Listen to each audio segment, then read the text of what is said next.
Alone, the soul howls at a moan only it can see.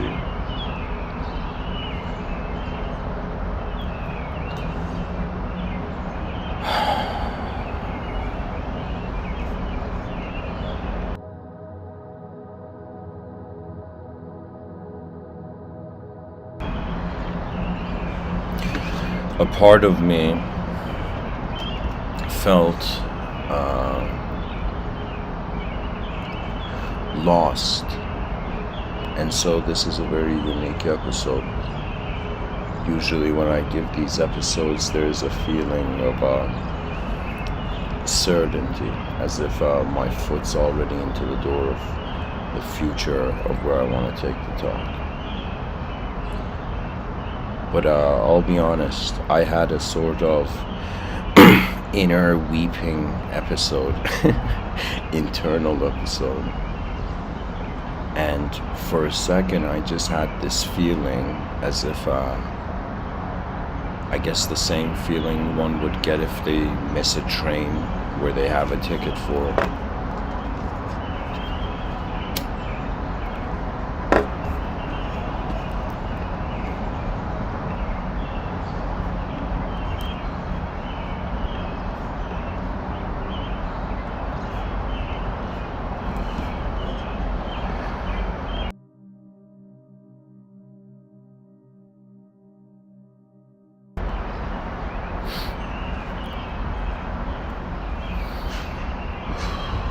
Pretty much I had this sense of, I guess,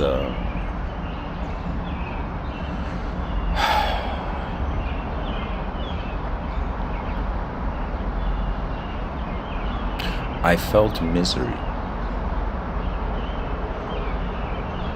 And this feeling of misery made me feel as if something beyond my mind, beyond my body, as if something beyond my perception, as if something is off, like this feeling as if something, a person imagines an incredible painting and feels something off and then realizes, for example, there's more to the painting,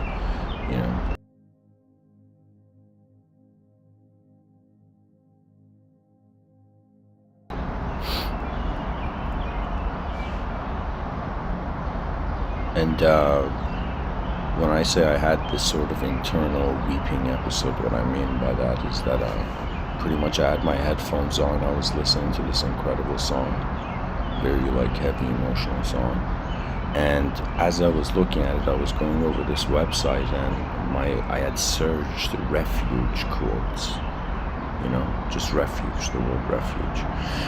And I had come to this website where it was all the quotes people in history had said, as if in some sense something is the last refuge of something, so many versions of that quote.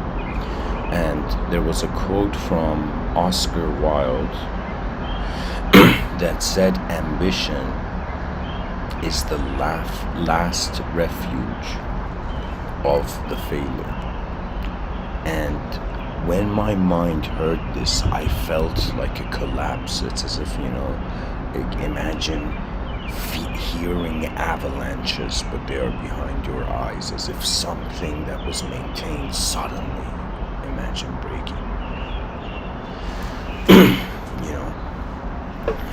And at the same time, underneath that quote, there was this other quote from someone, I don't remember the exact name.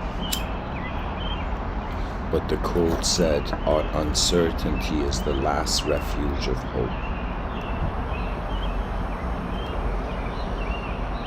And I don't know what it was, with my headphones on, hearing that mute song I was listening to, and at the same time,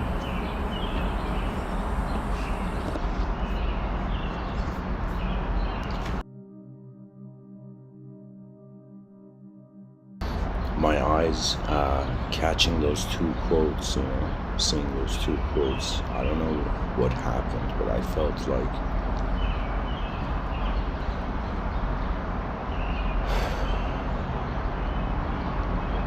It's like there's an individual failure, but the individual failure is very easy to overcome, simply because the person sees that there is something more than their individualism in their own.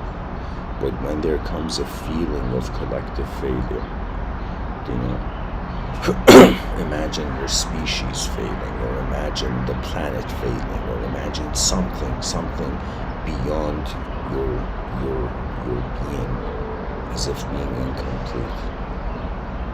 I understand that usually in metaphysical talk and all of this spiritual talk, the idea is from, in some sense, a chaotic state, take people to an ordered state. Pretty much, all people talking about spirituality, their major objective is, in some sense, to get the person to trust the world for the world to reveal itself. But this episode, I don't know what it is, what happened to me before even writing the title of this episode. I don't know, I think it's like as the years are going by, from this immediate reaction of my psychology from the order, it's as if like, as a person matures experientially in existence, it is not just the order, it's not just the organization, it's like the chaos is it's as if the depth of somebody's perception is deepening. It's like that depth applies to chaos or order or wherever the person looks at.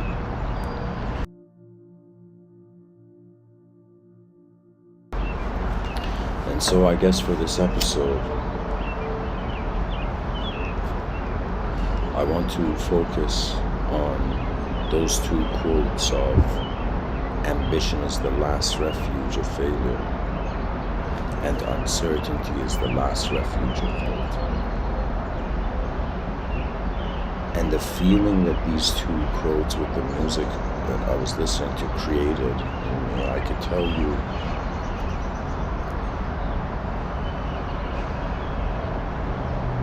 it's as if a part of me felt that ambition could be, in some sense, a sort of reaction to failure.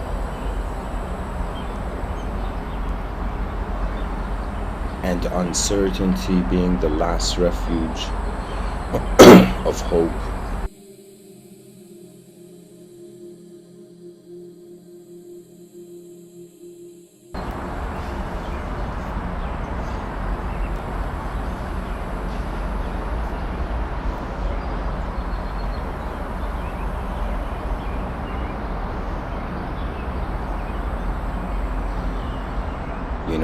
I shouldn't hide it, I should just say it.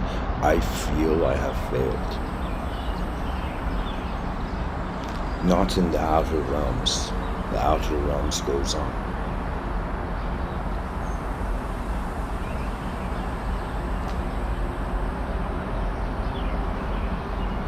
But the failure of what could have been and wasn't.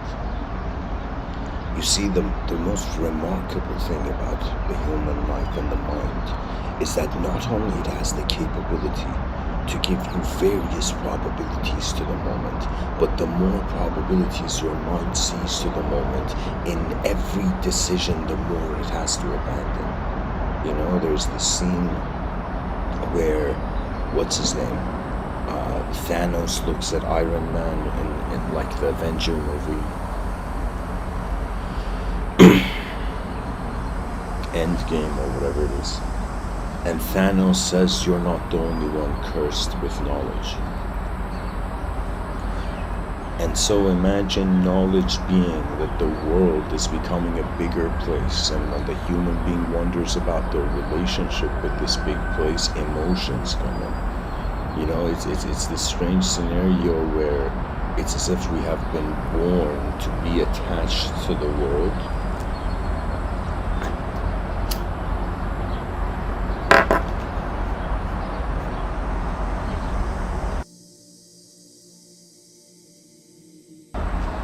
but the world is designed to detach or wisdom says that in some sense detachment is the way out.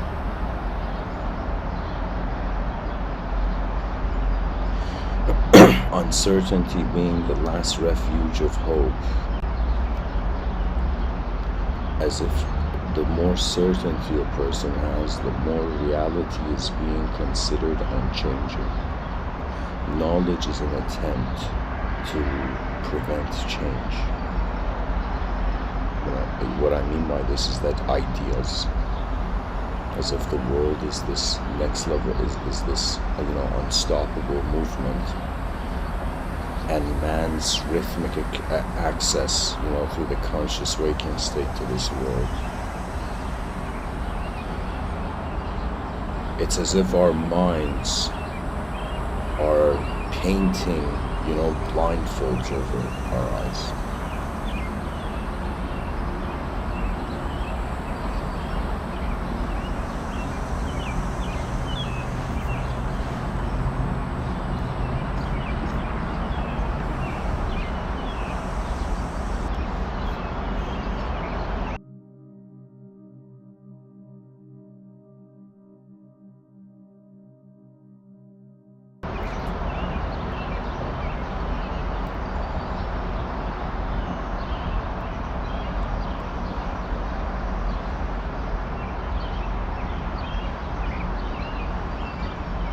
Imagine someone has failed.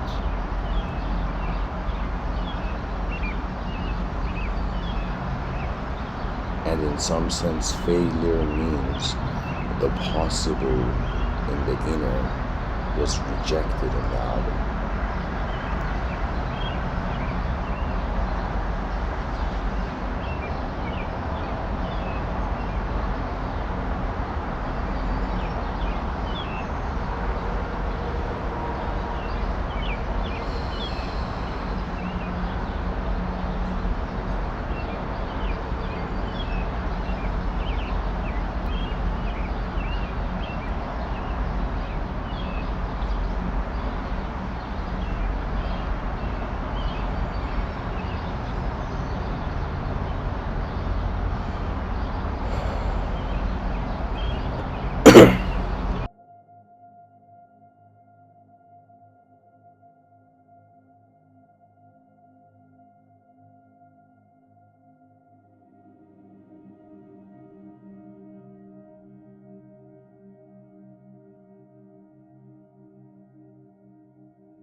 A part of me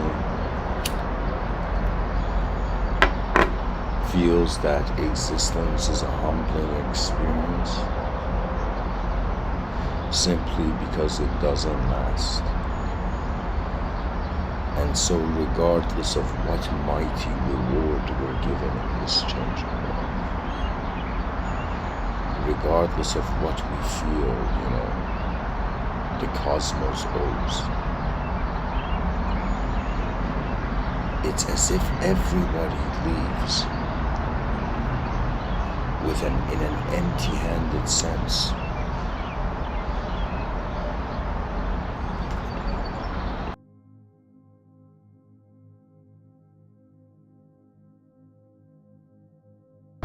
And you know what it feels like to me? It feels like what really a species in a changing world is. It's as if everybody is playing this game that they know the game is going to finish. There will come a moment in every human being's life where they will be present in the moment and they will feel that the world has been complete.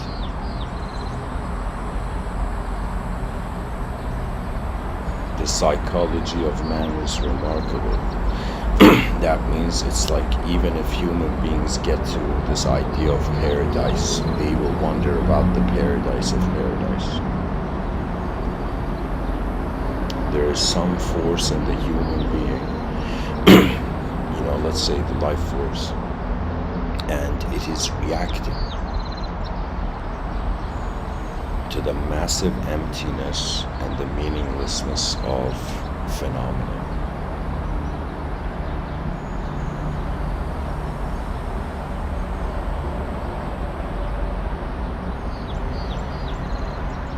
We are in a world where we cannot see its edge.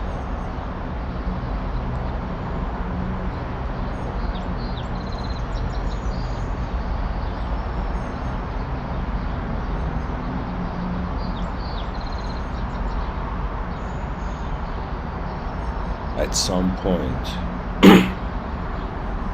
we all witness,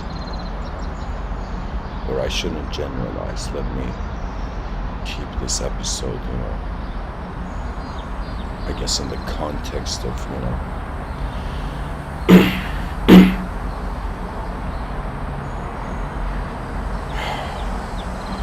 my own anguish.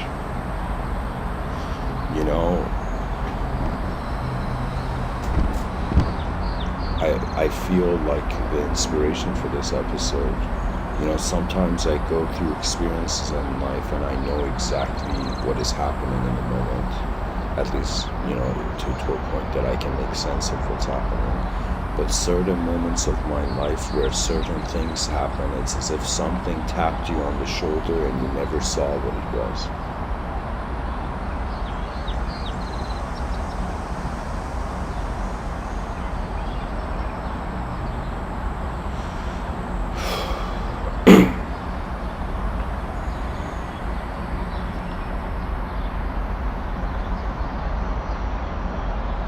Life is so strange. It's like for a little while, the human being has an existential value. And then this existential value can lead to an experiential value. It's as if we have stepped into, it's as if, let's say, at first we were in an unknown room, unknown, like nobody knows where we were. Then we entered existence, as if we entered existence, but we don't know where we entered from. We entered existence, and upon existence, and then through that language acquisition, we enter experience.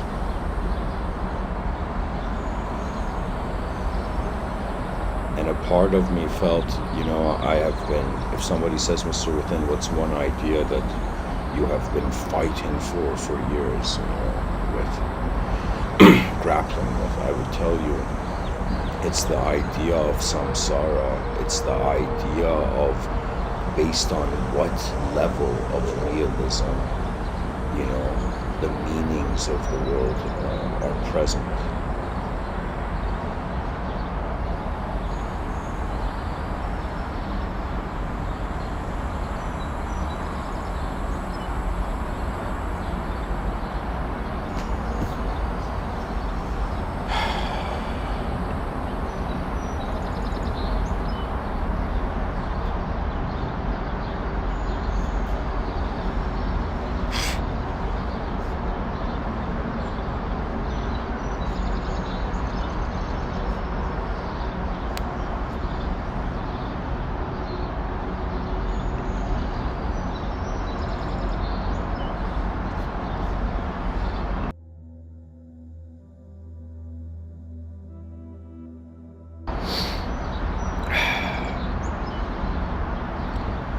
I will use my, let me use the emotions to make a great fire, to keep the soul warm,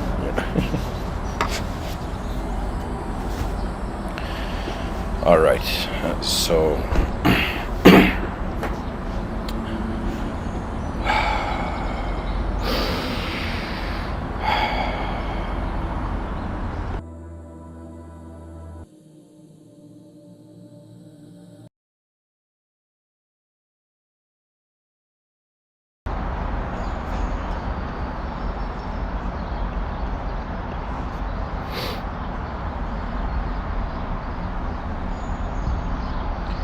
the eyes of the human being, they open up to reality in a dualistic sense. Everything that we hold, the human being holds as a value, we can say it is filtered between chaos and order. Chaos to the entity means destruction. Order means creation. And I would say it means organized creation, and disorganized, the sort of, the word cosmos, of course, means order.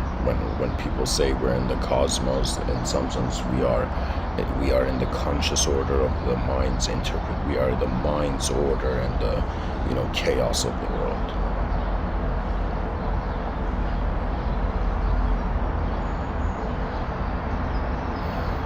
People, of course, are different.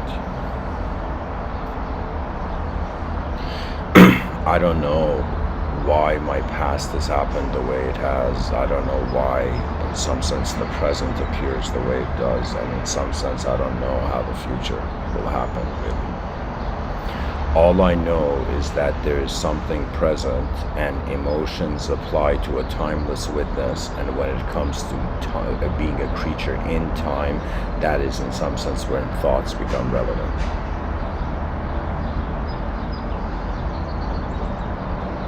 It's as if our emotional self is more behind the scenes than how our thoughts are being us.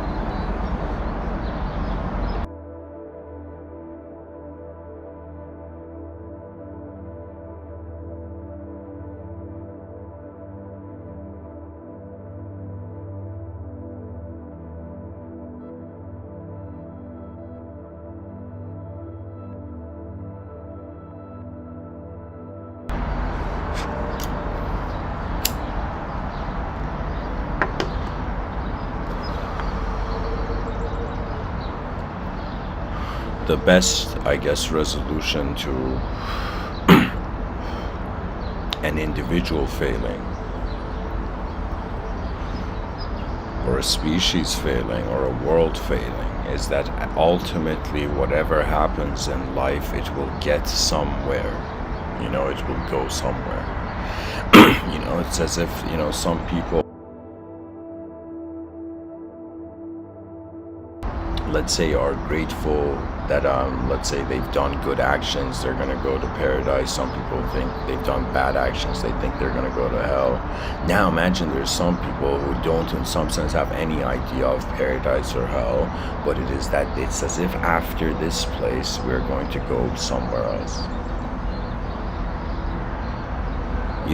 It is very easy to have a biological body and to just assume that when there is no biological body, the same sort of witnessing force is going to be there. We have Saint Francis of Assisi, where he says it is in dying to self that we are born to eternal life. The Sufi mystics say,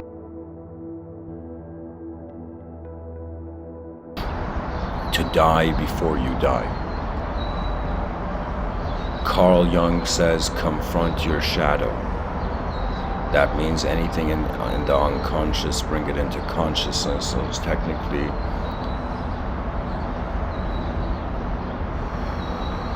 the conscious will meet the unconscious. It's as if the unconscious is the eternal life, the collective unconscious.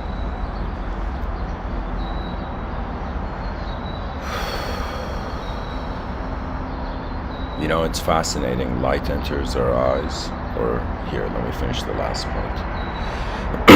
When I say to die before you die, or how the Sufis 700 years ago said this, and Saint Francis said that quote, I think what accompanies a sense of self in any sort of death-like situation or exiting sort of situation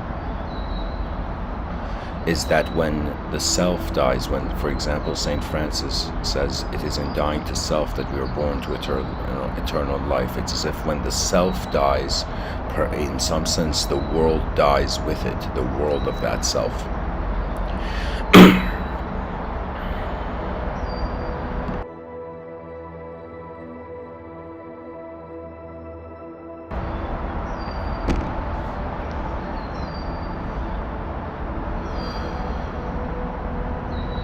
I ask myself, are we on the planet to enjoy ourselves? And even though my impulse is to say yes, but I feel there's too much suffering for it to be just about enjoyment. If somebody says, are we here on this planet to do suffer only? Is like Aldous Huxley had this very bizarre quote where he said, what if this planet is another world's hell? Like something like that. And so if one says, are we here only to suffer? The answer is like, no, the existence of joy denies that. It's as if we're in a place where we cannot completely enjoy reality and we cannot completely suffer. Do you know? It's like the yin-yang symbol structure seems to be at work. In the chaos, there's a bit of order. In the worst suffering, suddenly some sort of, joy appears. In the greatest joy, some sort of suffering appears. And so this is a sort of back and forth. You see, there's a level, let's consider that the human being is multidimensional. It has multiple dimensions, meaning that one dimension of its life is, for example, how it's being a personality. Another dimension of its life is how from the beginning of its life, in every conscious waking state, it has been the wakefulness of the whole moment in regards to what has happened. Right, so there's different dimensions of seeing it. For example, how you're living as a body, how you're living as a mind, let's say, and how you've been something unknown, watching this whole thing as the whole moment, the whole time from the beginning till now. Like these are all dimensions of acknowledgement. Now, when I think about the physical dimension, how would I say this? Like,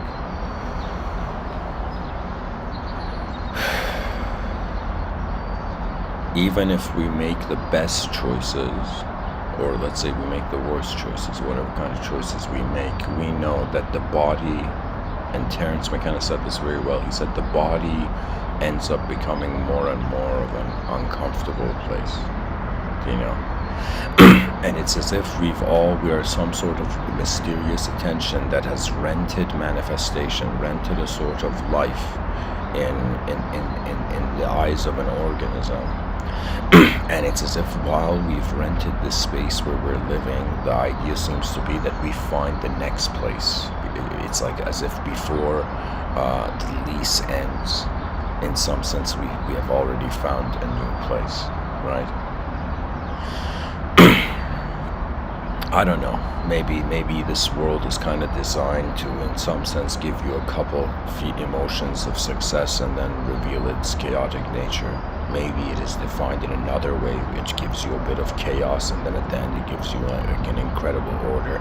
Maybe the greatest way you can live on this planet too is as if ignore everything and just be in harmony. Maybe in some sense the greatest way to live on this planet is in some sense the embodiment, I would say, of the conqueror's will.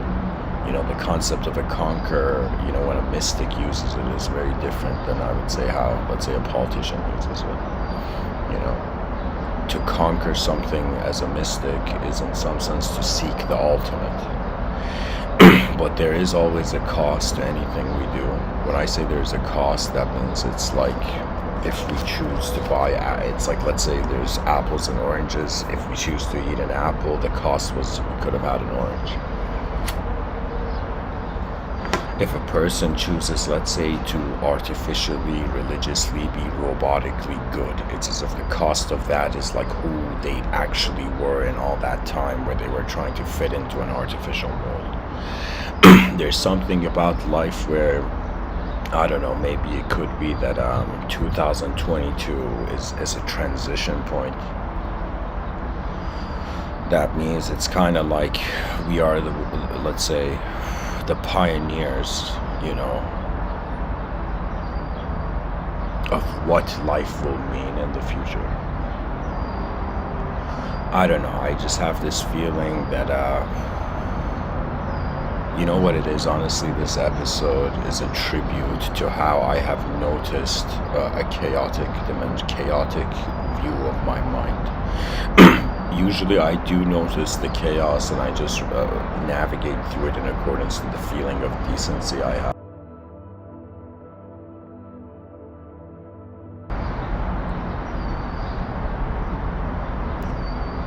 But I don't know, there's this there's this strange emotion I have where it feels as if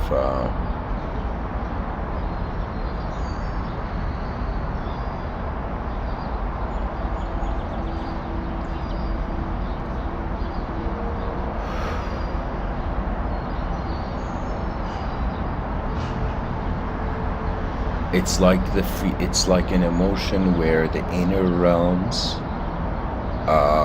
for a moment stop pulling onto the outer realms. Let's have this idea that the inner realms pull the outer realms and the outer realms push the inner realms, you know.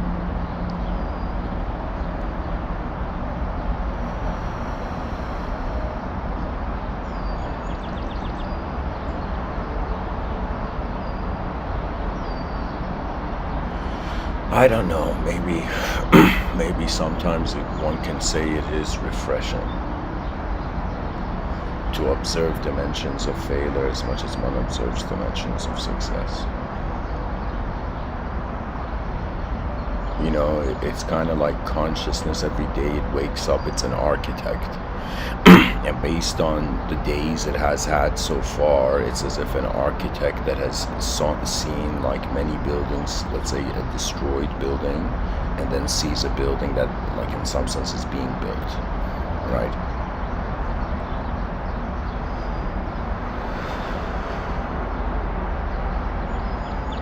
Or I don't know, it could be that maybe on some deep level, core level of my own being, you know, I am ignoring sort of, you know, an authenticity to the purpose of my life force, like who knows.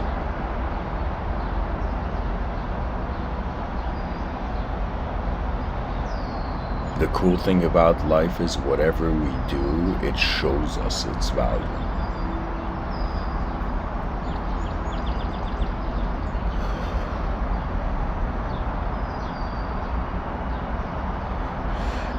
Here, I'll dive into my own self-analysis here a bit more.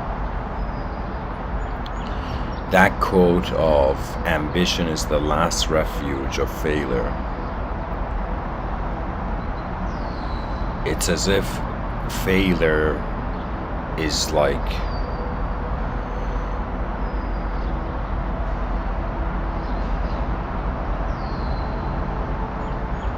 failure is uselessness.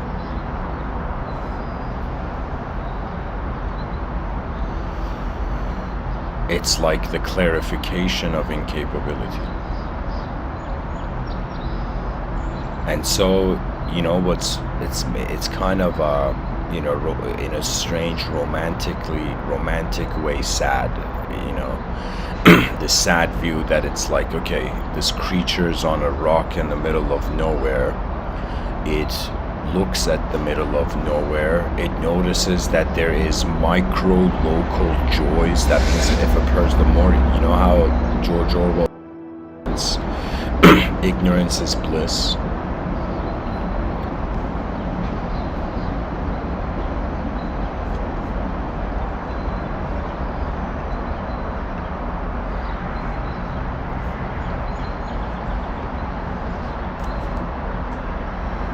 George Orwell says ignorance is bliss, and any person can choose to ignore, you know, the future and the past and just be blissful in the present.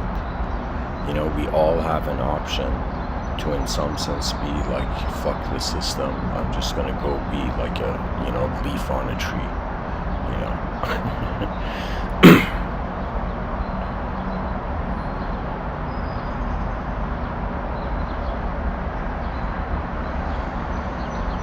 And what's even more remarkable is that, you know,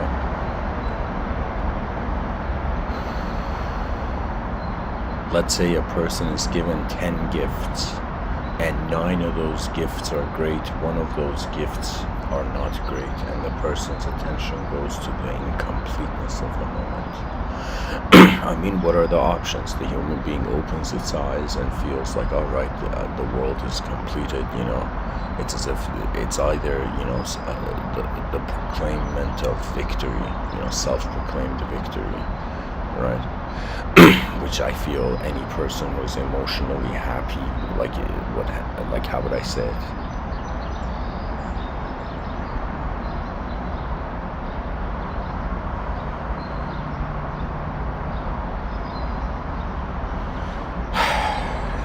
It's like one can ignore the depths of the ocean and just feel the surface of the ocean is great, you know. But when the depth exists, it means the surface is not the surface. When life has, let's say, greater dimensions, our view of greatness in this dimension could be, in some sense, incomplete.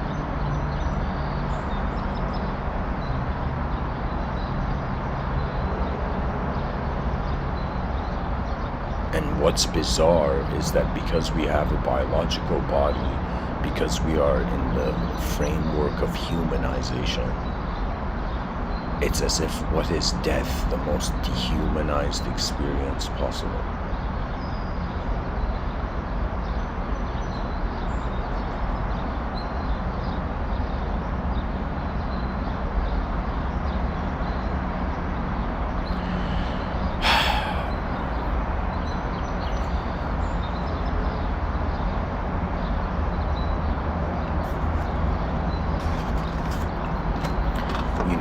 Imagine this feeling of failure, a failure where you fail the future because you couldn't be who you were supposed to.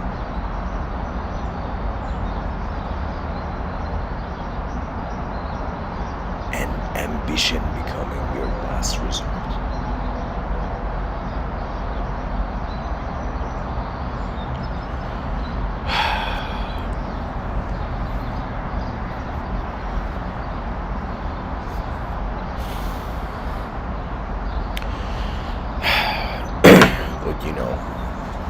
At least when there's failure, the person at least knows they are a fool.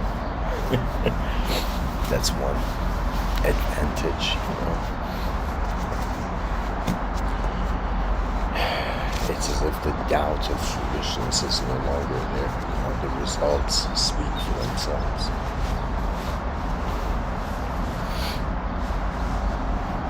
How important is it for the human being to just be in a sort of constant state of order?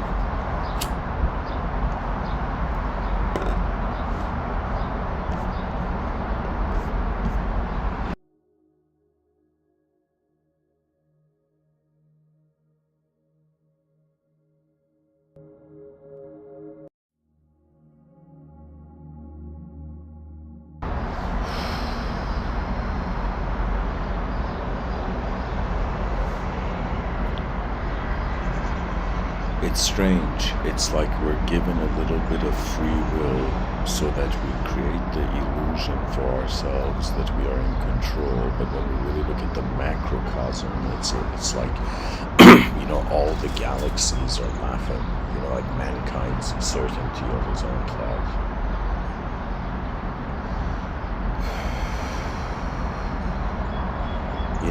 I don't know if this is the best view, of course, probably it's not the best view, but my psychology sometimes has gone to a point where I've been like, okay, I'm a self in a world. Now, what's going to happen is that the world is going to continue being here and myself is going to exit.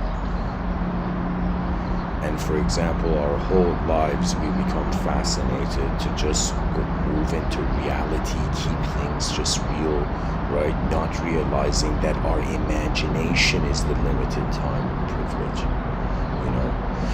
If the body is in some sense the periodic table, in some sense the periodic table doesn't die. It's just its unique combination and constitution now.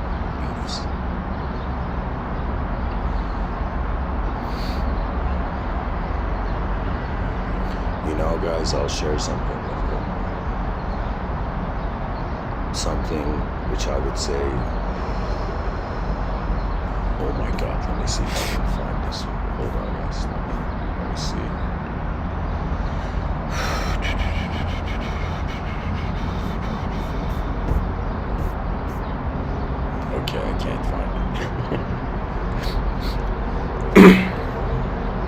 Oh wait, I found it. Okay. Somebody was saying pretty much the difference between loneliness and solitude. Okay. And I don't know, let's say there are people who suffer from loneliness, but I feel that there's way greater types of loneliness, philosophical types of loneliness that surpass, just an organism's, physical engagement. There's a sort of loneliness of how, in some sense, the soul finds itself, in a world it doesn't know. Or I shouldn't say soul, the mind finds itself in a world it doesn't know.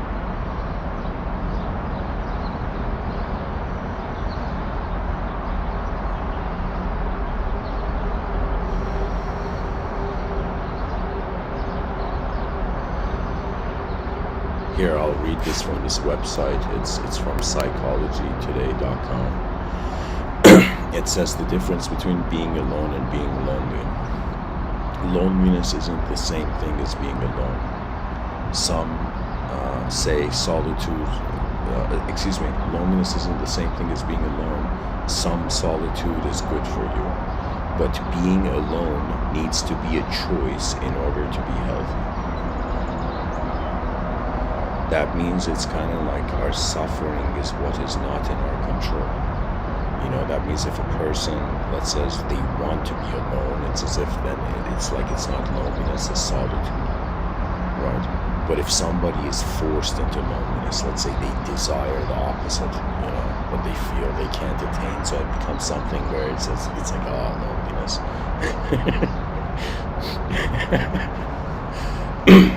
It's like they tell the person, it's like, man, I'm suffering. It's like, what are you suffering from? It's like, I'm suffering from loneliness. It's just so, I'm like alone as consciousness in the morning. But really the point is that if it comes into our choice, we feel in control and our emotions of, let's say, anguish fade.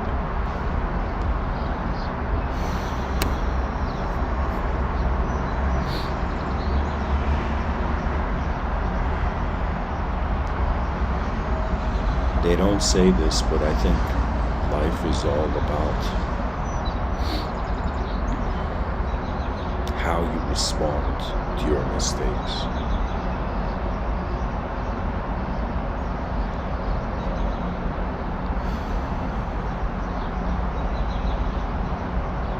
And for some, that's like you give a talk.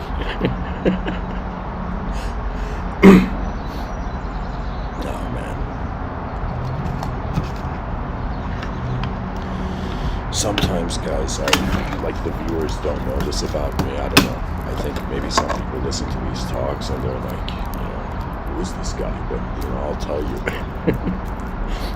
There's moments where, I wake up, I look at the world and I'm like, how dare the future generations not, attain what they deserve. It's like I'll be honest, if the concept of the advance, if my mind hadn't found the concept of the advanced civilization, I would say I would kind of like be preferencelessly slowly exiting manifestation. Sometimes I wonder, sometimes not in an ungrateful sense, I'm not saying it in that sense, but I'm saying it sometimes I open my eyes and I wonder why reality at all.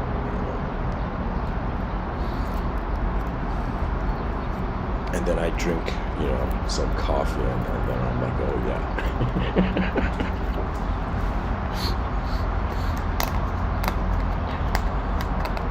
It's strange. We are in a world that has its own program in the outer realms. We're inside a world program. But behind our eyes, we are like the programmer of how we interpret this world. I guess it is fair to say a person doesn't have control over all outer events. But inner events, at least their attention can control it.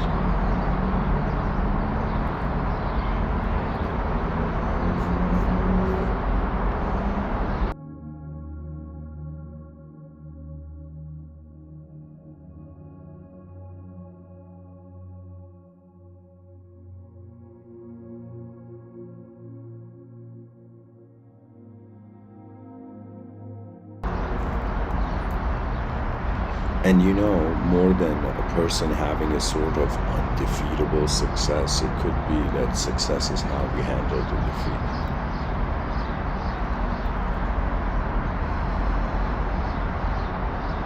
It's so strange. I don't know if others are like this, but for me, I have this feeling that it's as if like I'm dancing and I'm in this sort of kind of two-person dance, but it's like my mind in the world. It's as if they're dancing. And sometimes the world, guides the flow, and there's some moments where when the person gets tired of the outer realms, they go into the inner realms, for example. We're honestly like turtles in that fashion.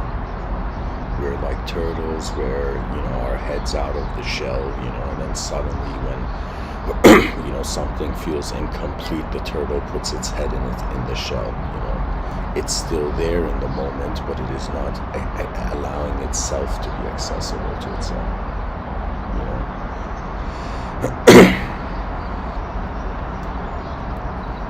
I'll share with the listeners, I had a very strange experience, I would say, of a Jungian self-sabotage nature.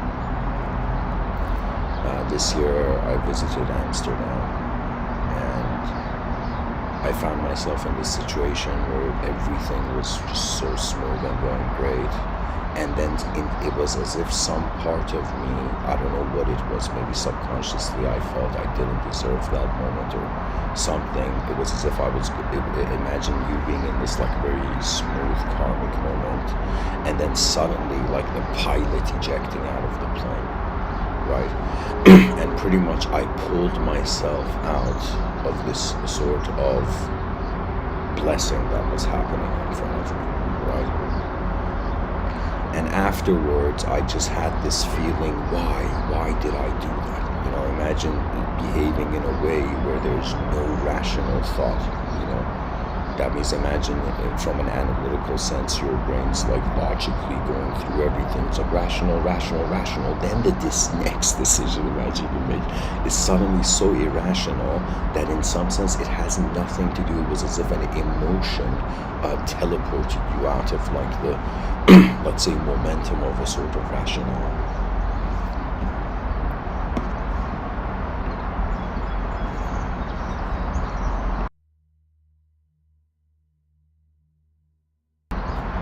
Now, of course, somebody's going to be like Mr.Within, you're in Canada, there's people in developing countries that they don't have food to eat, and you're talking about your emotions,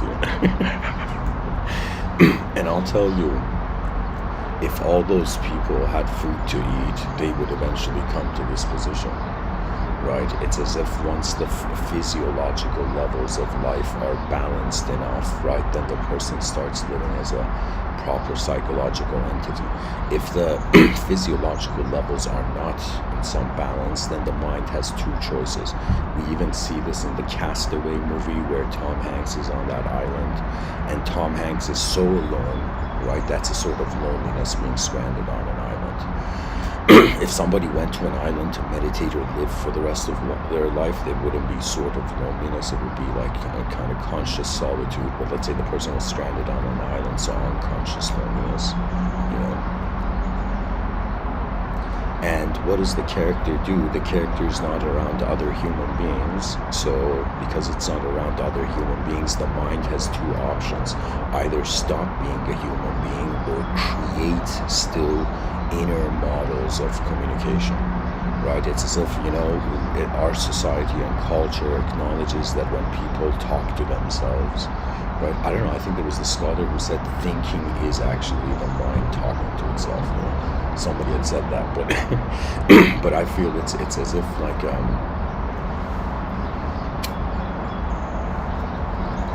pretty much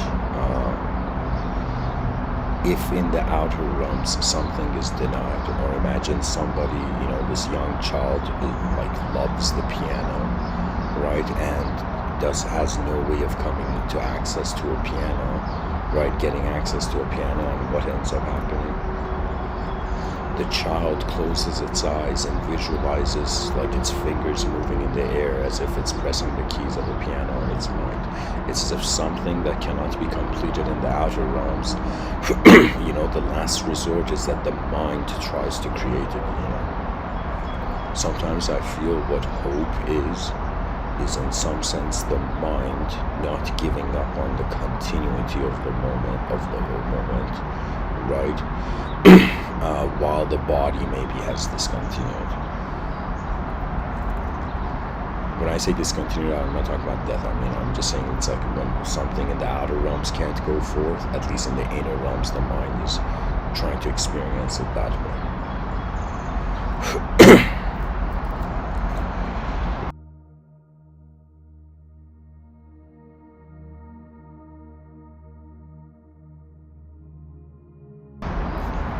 Honestly, when I say alone, the soul howls at a moon only it can see, it's another way of saying when the outer realms, in some sense, do not complete your inner realms, then the inner realms begins becoming dependent on the inner realms.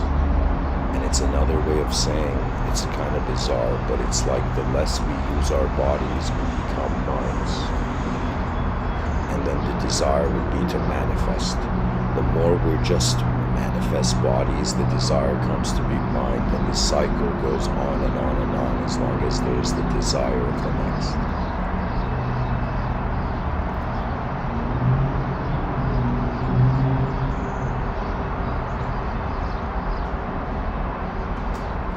I would say I've definitely had moments where I felt my soul was howling, at a moon only you could see.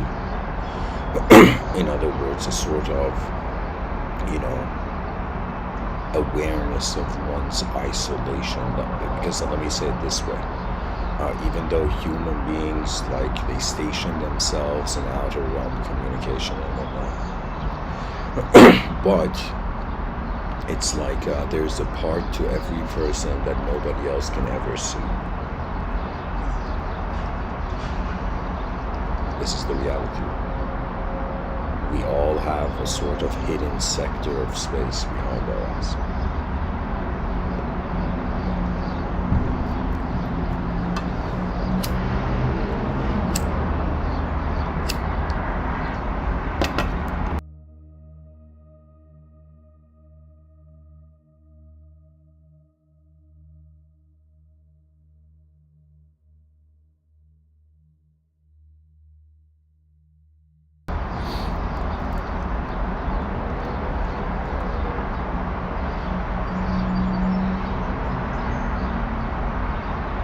If the person feels that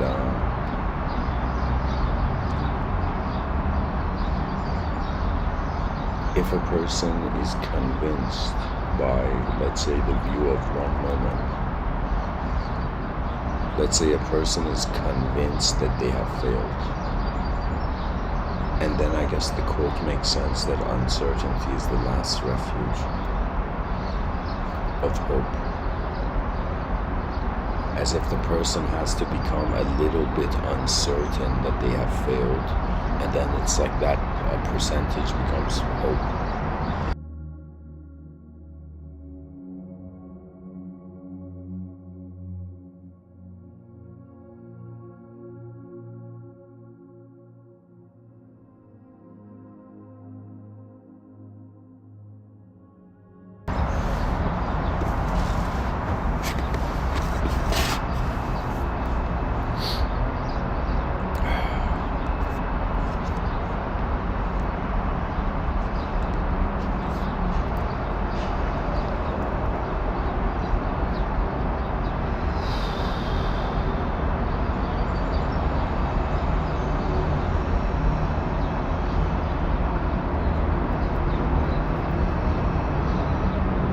Stretching from the anger of the gods to the anger of man.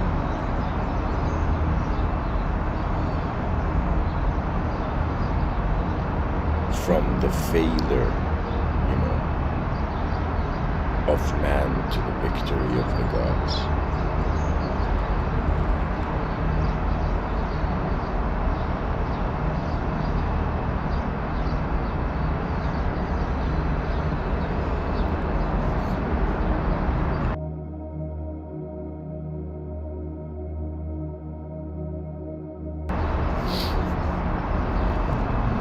Imagine life is like one of those trick questions. Imagine when a person goes through a lifetime and they find themselves in some sense a sort of afterlife setting, right? And it's as if the whole time, or let's say from a perspective of God, right, the human being goes through life and then, let's say, finds an opportunity and says, hey God, what was it all about? And it's as if it was a trick question, right? It was as if it was not about the question, or in some sense its answer was irrelevant to the design of the question.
Oh man.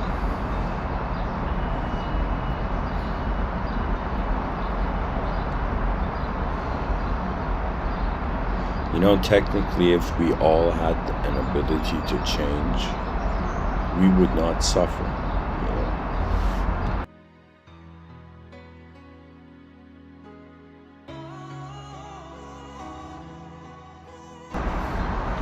Imagine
how long can the soul keep howling?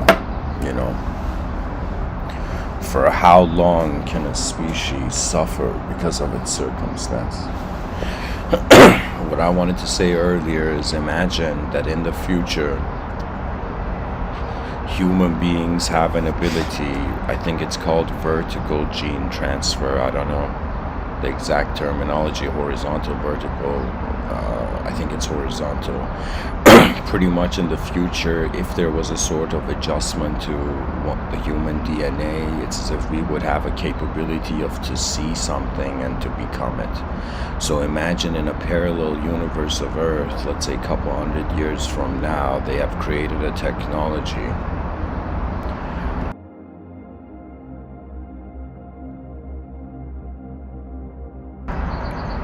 where this technology allows every human being to shift their shape or shapeshift.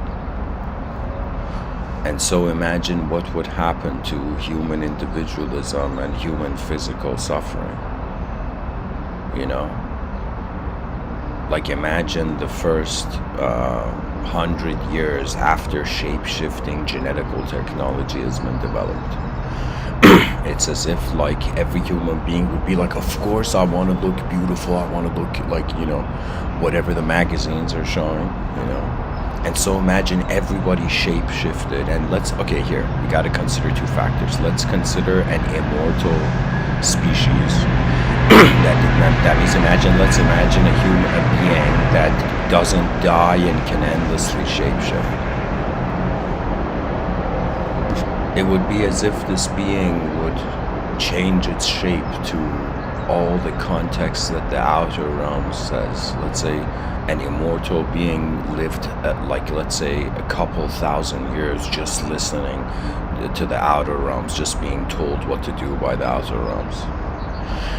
And imagine now, after those couple thousand years, the being has gotten bored.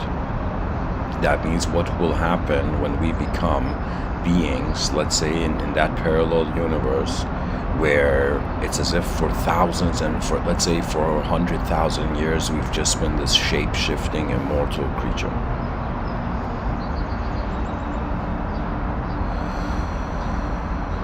I feel the thing about life is that if new dimensions are not being added, it's like how they say stale water goes bad. I feel what every person deep down, and this is potentially, I'm saying this, but I feel it is the case, that what every human, every conscious being seeks is to, in some sense, see its ability, to perceive its potential, to actualize its potential.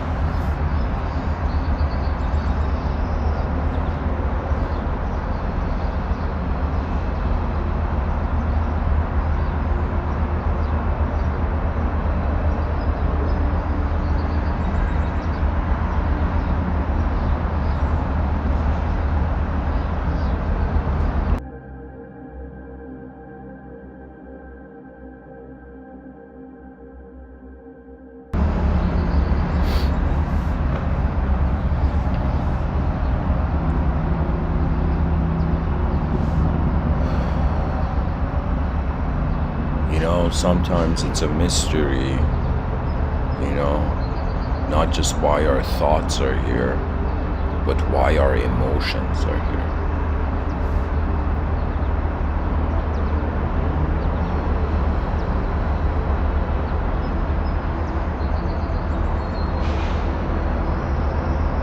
You know, based on how greatly you hold the world, I guess that dictates your, you know, success and failure, based on the potential you see that's possible. Let's say somebody's a great violinist, but they don't play the violin.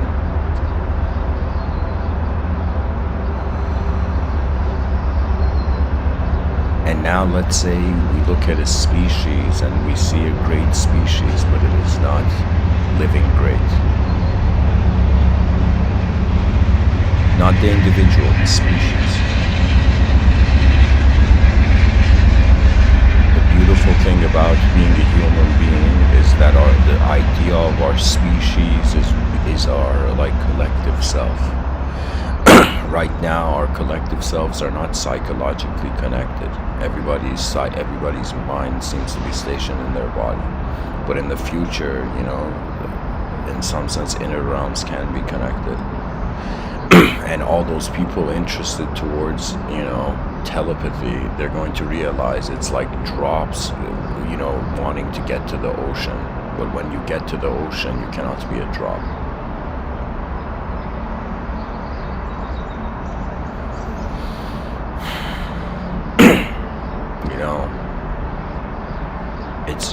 It's kind of, I don't know what to make of it. It's like you open your eyes one day and you wonder why you have walked in the way you have.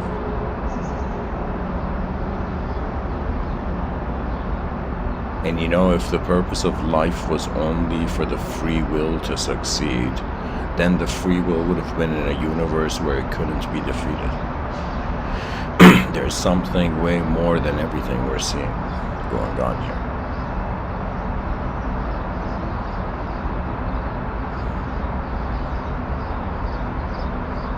Let's say an individual can fail their own potential.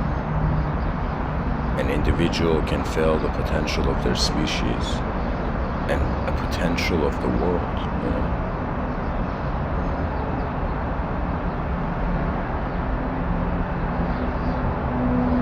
Sometimes I feel, what is this life? Like, at the end of it, are we all just walking into the unknown? This whole time where everybody's, trying to get educated and to attain knowledge, but we're all going towards the unknown. And so I guess to accept the unknown is like the most compassionate thing. To get a species to be capable to acknowledge its unknown dimensions. I guess the idea of the unknown has such a power that if a person's like, man, I failed, it's as if, wait a minute, what if there's an unknown variable to the moment? That means just the fact that the person can be like, I am not seeing the whole situation, I'm just seeing an angle from it, gives the potential, It's like the uncertainty of our misery is how like light beams of joy suddenly, entered the room when the curtain was pulled.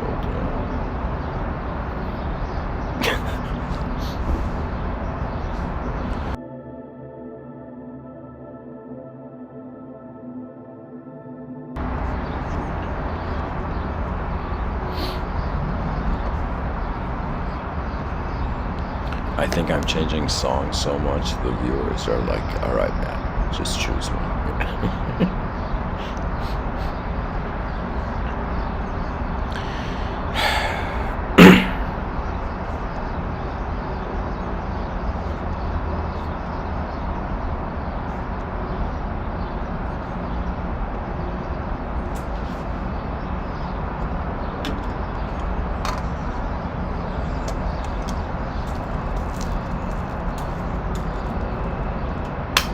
So strange. A part of us needs to be attached to the world to continue existing, and a part of us needs to be detached from the world when it stops existing.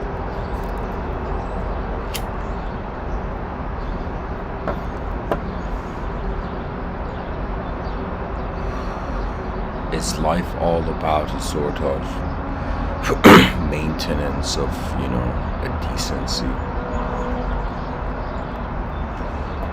Let's say we in some sense, somebody was looking for paradise and they found paradise.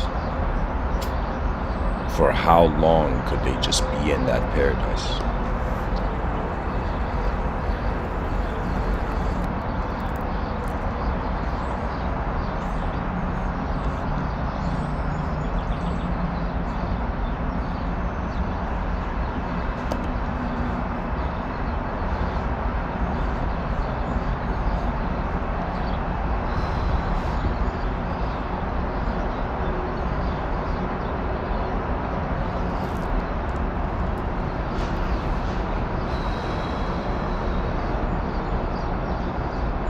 What's even bigger philosophical idea is like, how much does one's failure even matter? You know, if I choose to not care for this world, then it's as if there's literally no mistakes that could be made. When a person stops caring, it's like, you know, an artificial paradise. Or it's like a person, you know,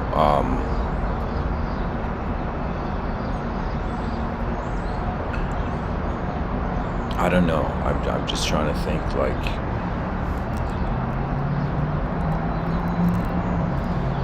what is the key stabilization point to the human psyche? Could it be that too much knowledge can disturb the creature? Could it be that too much of the unknown can, in some sense, also disturb the creature? Or could it be that both of these things can also bring joy?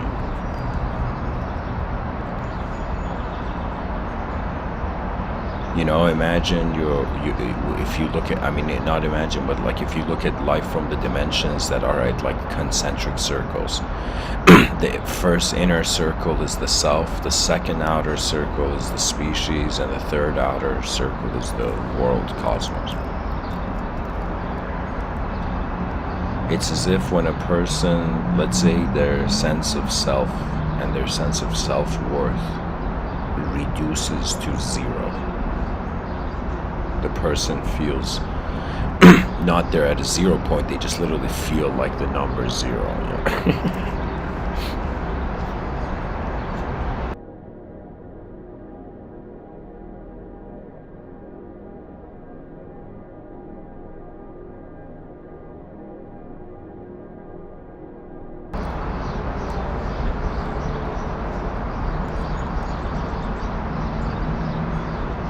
And so if your sense of self equals 0, at least the species is 0.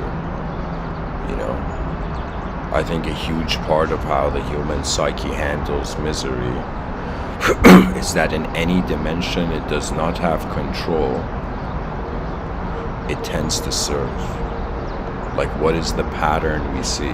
We see that pretty much those in power, or those who could not be defeated, it's like, or those who could be defeated, adjusted to the undefeatable.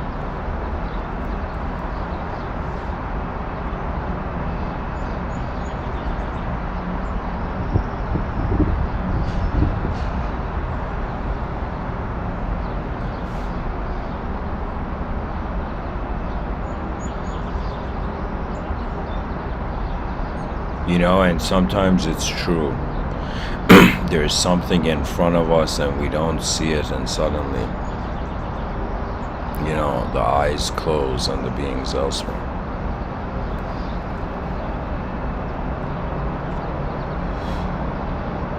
I am convinced that without honesty, the species can never even see itself properly.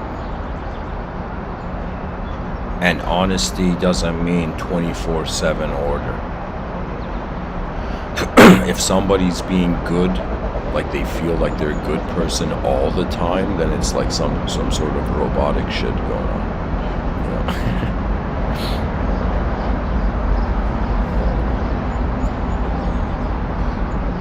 Really what it is I feel the soul, the body is like a tree, the mind is like a branch, you know, and the soul is like an eagle or falcon that is, in some sense, you know, let's say an eagle that has landed on this branch.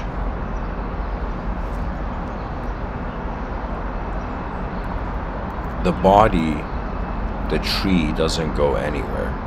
The biological existence returns. It's like existence, you know, returns to existence once we stop existing, at least. So it's as if the tree that the eagle has, in some sense, landed on, the branch of the tree it has landed on, it's like the physical manifestation, the physical incarnation, right? Now, it's as if based on what the ego receives from its environment, or how long it has been on that branch. At some point, the ego chooses to fly off the branch. And it's this strange view that the soul can be seen as this inconceivable manifestation hopping force.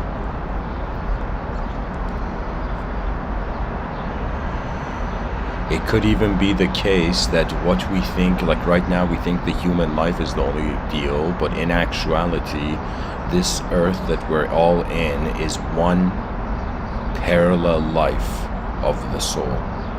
And let's say every person's soul has multiple lives right now, just like how the tip of an iceberg, its bigger portion, like its majority, is just hidden under the water.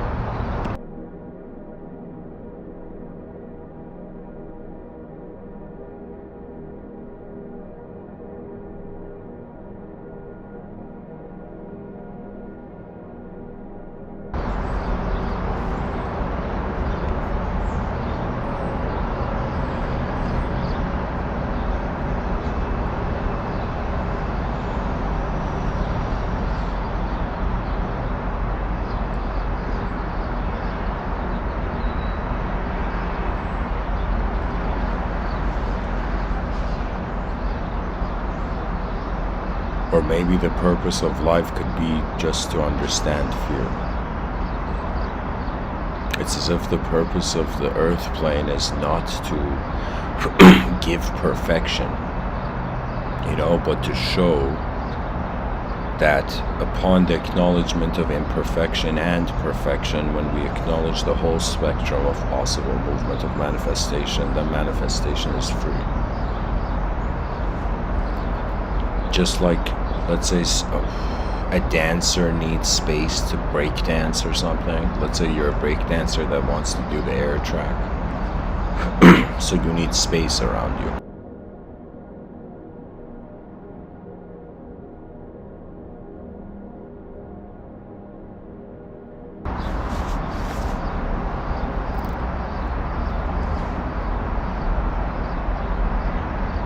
And what the free will could be is like how the dancer is choosing a certain space to dance.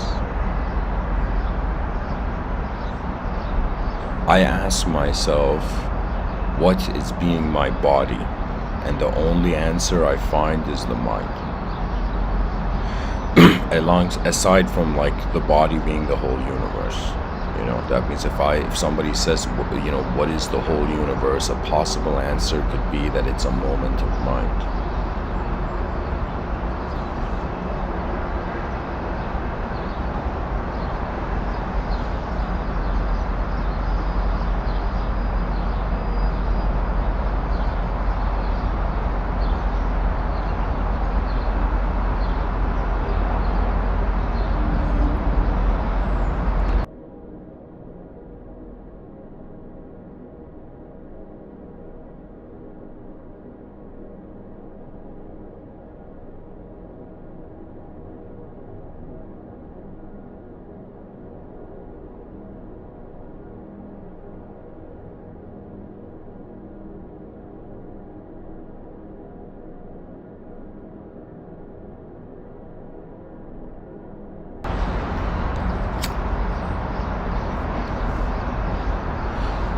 There's something I want to read for the viewers.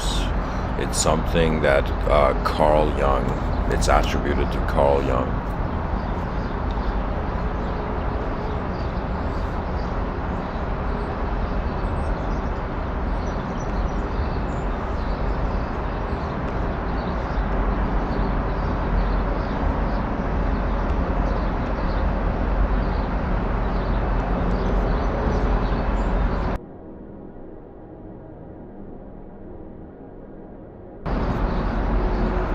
Pretty much this is someone kind of explaining Carl Jung's view on the shadow and the concept of self-sabotage. And something that I remember reading was that the concept of self-sabotage, the first time it was introduced, introduces the concept of the internal saboteur. Like that was the first words, and then it evolved to self-sabotage, the concept of self-sabotage.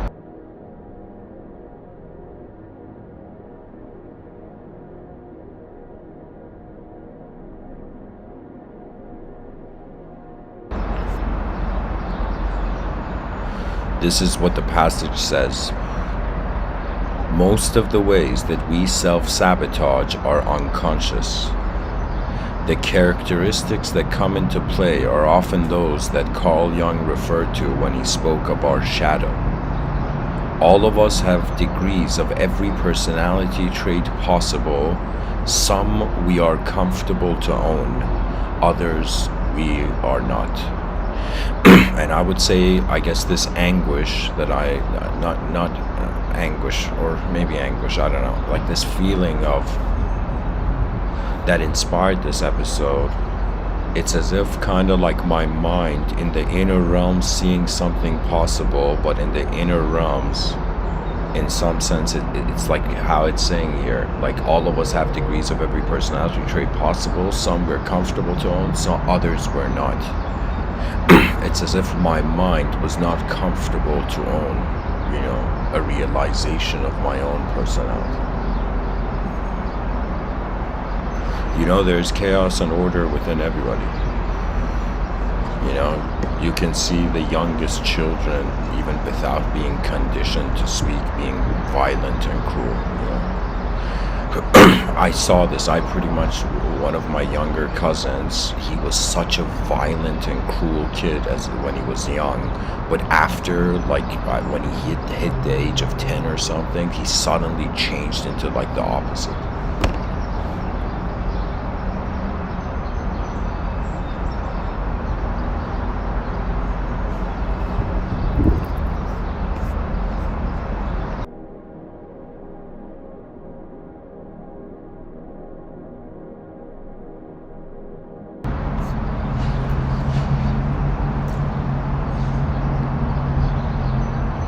Sometimes life feels like we are a puzzle piece, and before this puzzle piece is placed in the puzzle keeps changing.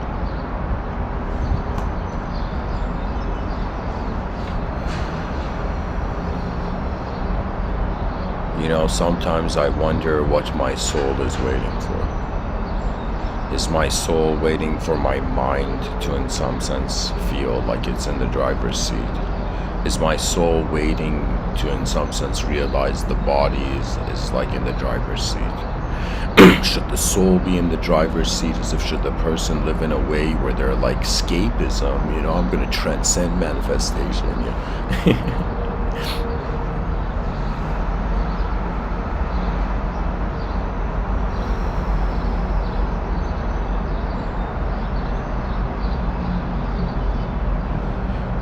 I guess, I don't know, maybe I needed this episode to happen to realize that I'm just that, silly kid I used to be when I was young. That some part of my eyes realize there's nothing actually the mind can do, and there's nothing the body can do when they're already being what they are. I've often wondered, okay, if I want to, let's say, if reality is a simulation, and I want to get out of this simulation, then it's another way of saying my mind, which is simultaneously being reality, is a simulation. So it's as if this idea that a person wants to transcend samsara, they have to, in some sense, transcend how they have to go beyond how their mind is being the world. Now the philosophical kind of challenge arises here, because the person is going to be like, the mind is what is like the observer of the observed, which is existence, right? So if the observer is to go beyond how if the attention in the moment is to go beyond how the mind is, in some sense, how there's a body and how there's a mind just present, how the mind is being the world. If it is to do that, it requires to be a witness, but the quality of the witness is being attributed to the mind. It's this strange paradigm where it's as if how does the visible realize it's invisible, and how does the invisible realize it is inconceivable? And when one realizes that the inconceivable isn't in the room, that in some sense it's as if the eternity is it's like people were like, oh my god, I don't see anything eternal here, and like conceptually eternity is standing right beside, the temporal.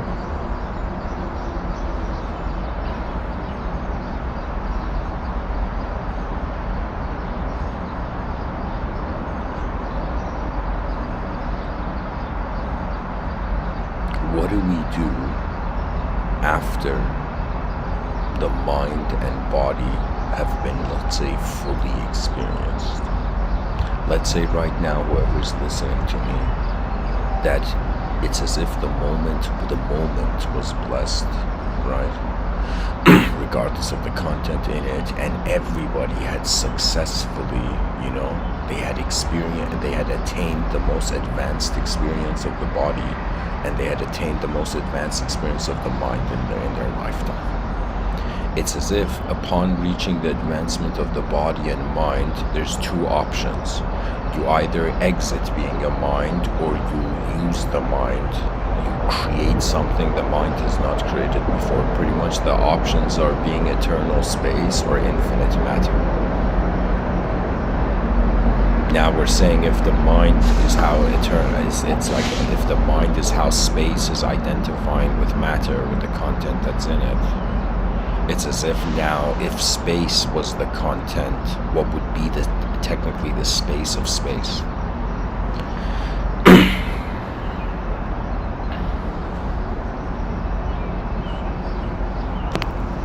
There has been times where I would say I have never hated the world. There's been moments in life where I've hated myself, but I think deep down I've always known the world is too big to be known. So in some sense, it's like a person doesn't even know what they're hating if they hate the world. Yeah.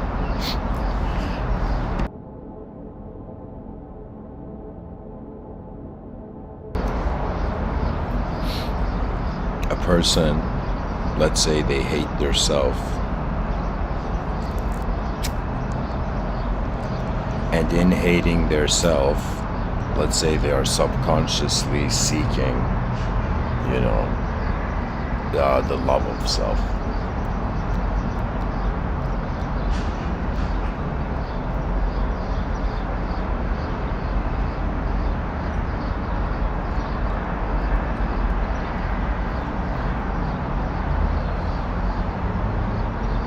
The attention is just here. Moments come and go. The content in moments change. It's another way of saying it.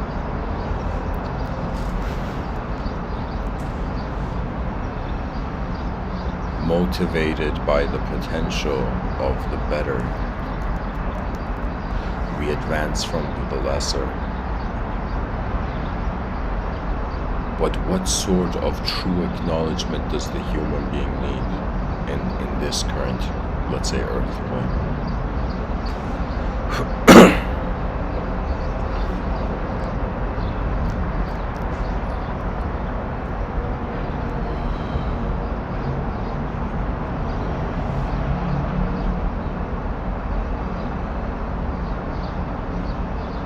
What is being the moment?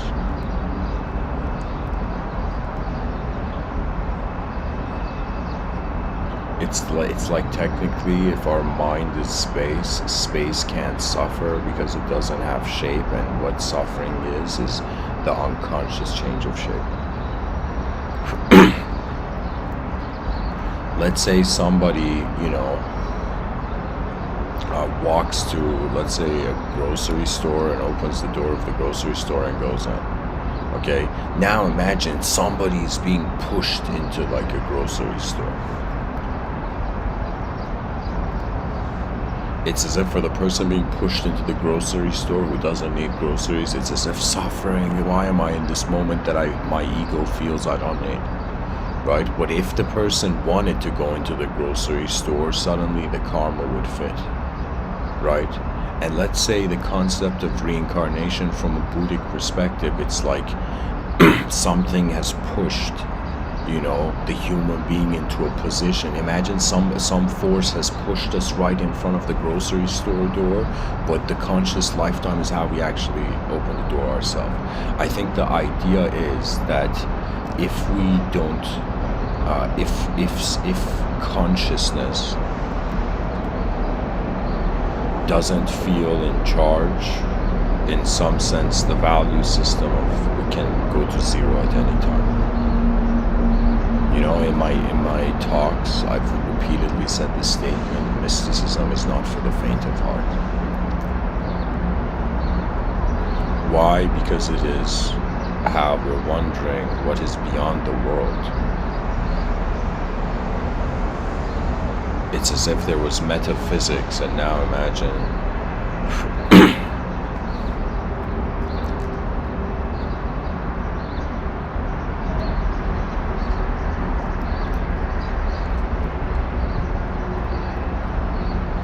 we have meta-psychology. I think that's a beautiful word for the modern term of the soul. That which comes after the psyche. After an individual has walked in the world reveals a certain amount of its nature, and the human being is left to, in some sense, decide what it all means.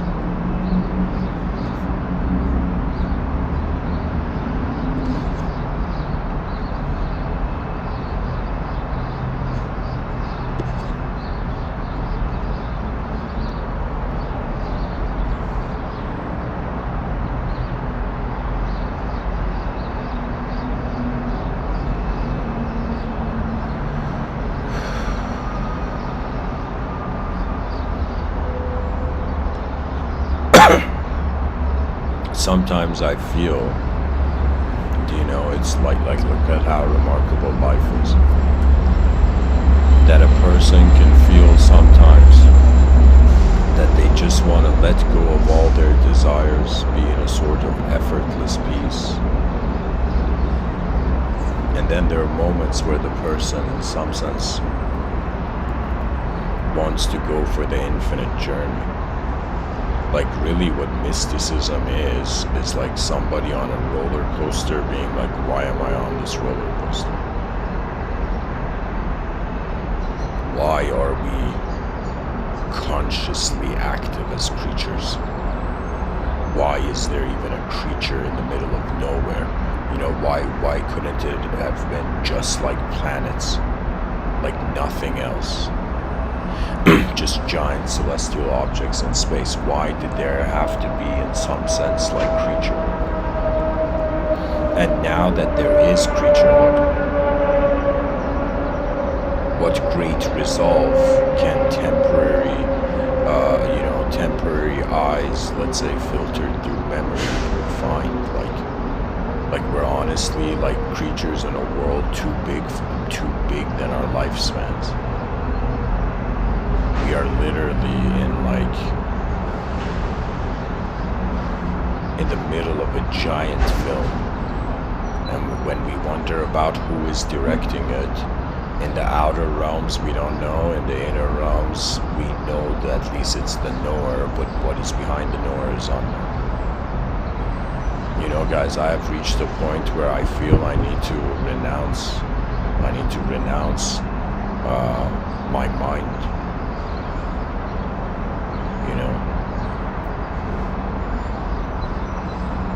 Which is very emotional. Why? Because, let's say if you're a person that your identity is based on the past, then it's easy to renounce because the past is already past. But when your identity is identifying with the potential of the future, then to renounce the world means to, in some sense, remove yourself from the future.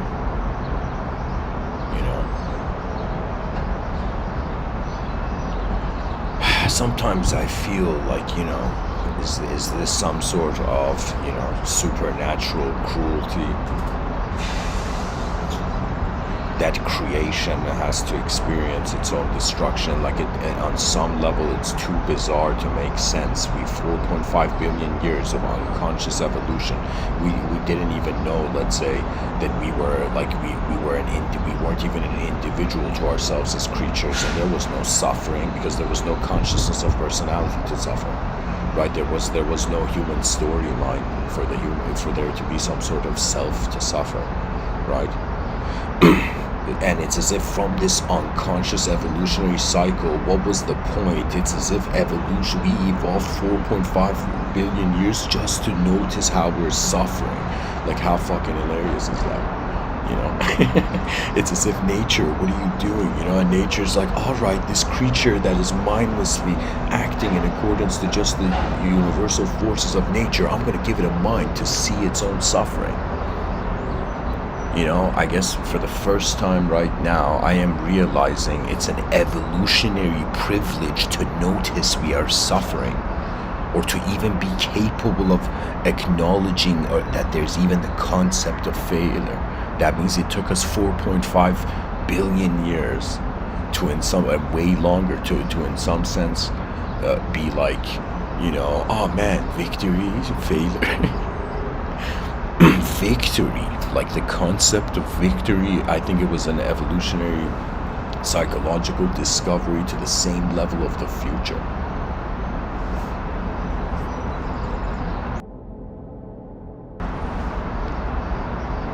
Victory is actually a very beautiful word.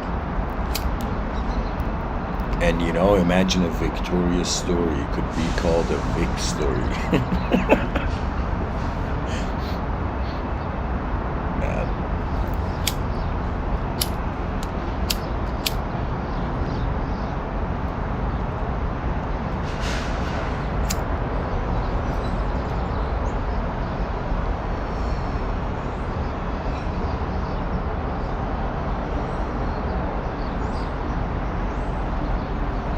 There is a geometry at work, and in some sense, like, what are the options to the human perception? We say, okay, there's either nothing, right? So that's like the most basic thing to acknowledge. Then we're like, okay, then there's a singular dimension of reality. Everything's just this world we see. And then, let's say there's a dualistic dimension of reality. You know, everything's kind of like a mind and body. Now, let's say after the person reaches a point at the end of their lifetime,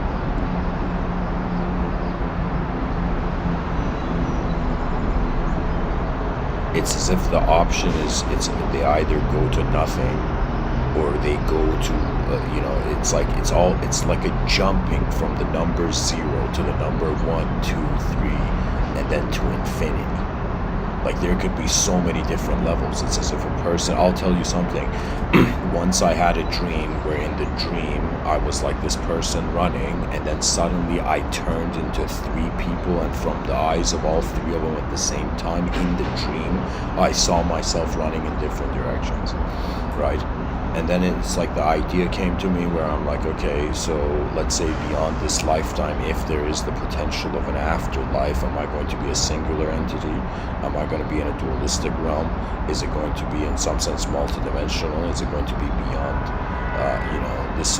It's like, well, how many dimensions are there going to be? You see, there's something about mathematics that I think, even though, like, I think mathematics is one of the coding languages to, you know, the story of the world.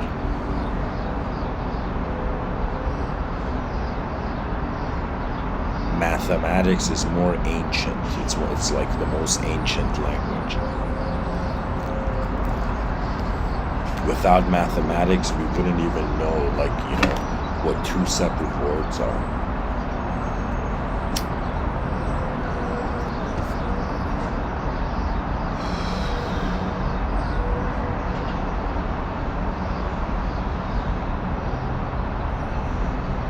there is sometimes, I would say this is also something which has its own beauty, where there are some moments to life where there is no solution and there is no problem. It's just the moment is what it is.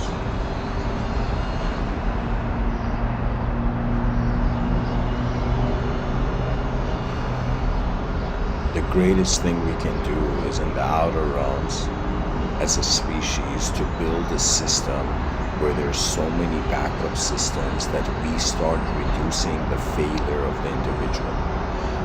That means imagine there was this movement all over the planet where everybody was trying to in some sense advance everybody. And this advancement meant that we provide freedom, and then it's like somebody gave the best analogy. They're like, I remember seeing this video, there was this guy where he's like, he had like two glasses, right, and one of them had one of them was half full and one of them was like completely full. Okay. And then what he does is he's like, okay, sometimes when you're around low energy people, you feel like helping them, so you give your energy away, right? So then the person demonstrates and he pours the energy, he pours the water from one cup into the cup that's like more empty, and then he's like, you see, now after you've given your energy, you've become the empty cup, just like money is circulating in the economy, energy is circulating in moments of the space-time continuum, human energy, that's it. Now the person does something brilliant in the video, and he says the way you should be in some sense actually energizing, like sharing your energy, is like the person put an empty cup like on a table, then they in some sense got a bottle of water and they started overflowing. Pretty much like what I'm trying to tell you is the person put a cup on a table, held a cup right above that, started pouring water into that cup until it overflowed, and from the overflow of water, the extra water that flowed from the person entered the other person. What I mean is energy, right? So I shouldn't say person, I'm talking about a cup. So one cup got filled to the brim, and then anything that was a surplus fell into the other cup, right? And we should have the same view towards, the advancement of civilization. It's like our species, let's say some, uncommon event occurred and somebody came and shared a blueprint to an advanced civilization. So as if, let's say, we knew we knew the architecture of the advanced civilization, and now we had to only build it. If we can solve the energy problems of the human being, if we can, as a species, be smart enough to in some sense, create, like, what I'm saying? Like, there could be a sort of genius movement on Earth where philosophers or scholars, or I would say, I see all of them as advanced communicators, are in some sense looking at every culture and finding the efficient strategies. And in some sense, it's like the sum total of all the efficient, treasures and teachings from all cultures become the context in which we build, a global society. Eventually, human beings, like our nature is that we kept building bigger buildings. First, it was like, the three little pigs making houses, like, with bricks, what is it, wood and like hay. And then some part of the human species was like, we're not pigs, and we started building skyscrapers, and putting our names on it. How sometimes, like there's that feeling where a person writes their name on an exam paper. It's like a person, an architect, writes their name on a project, right? It's like the person builds a building, and it's like, I'm going to put my initials on it.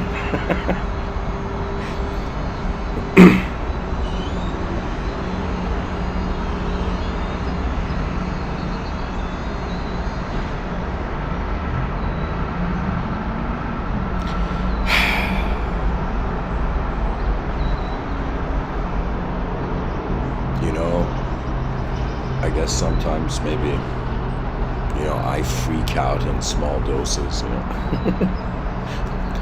Imagine there's some people who, when they freak out, it's like, okay, let's say some people are okay, I'll say it different. Let's say there's some people, like, they are in a long term, just like they freak out, so they're startled, like, in long term. And then there's some people who are, they're not afraid of nothing, they're afraid of nothing, right? And it's like, fearless, and then suddenly one moment where all the fears are like in one.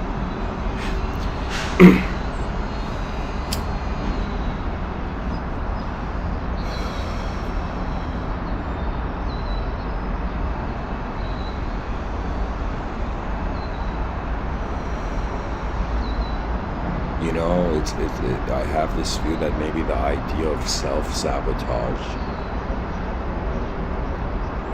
or the internal saboteur is simply when the self doesn't feel it deserves its worth.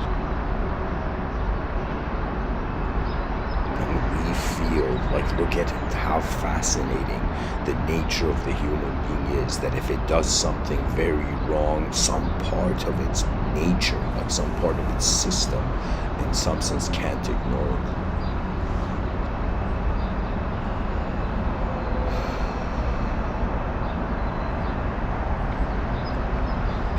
Imagine there was a group of geniuses, like 10 geniuses in a room, and 10 genius designers, and they were in a room,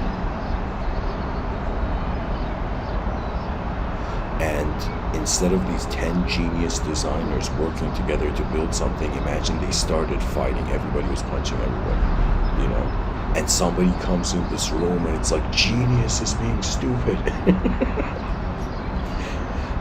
It's like these geniuses are doing something incredibly stupid, rather than using what is there. They are in some sense fighting over the meaningless. Like, to be violent as a temporary conscious creature is the most meaningless thing. I don't understand how people rationalize it to themselves. Because it's temporary,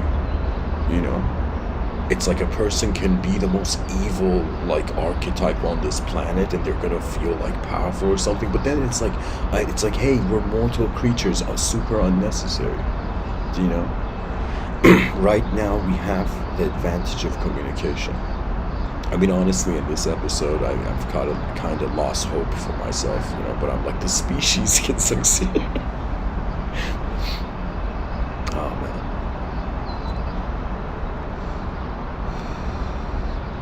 It's like a multidimensional being wondering if it was foolish or if it was wise, and then realizing both dimensions exist at the same time.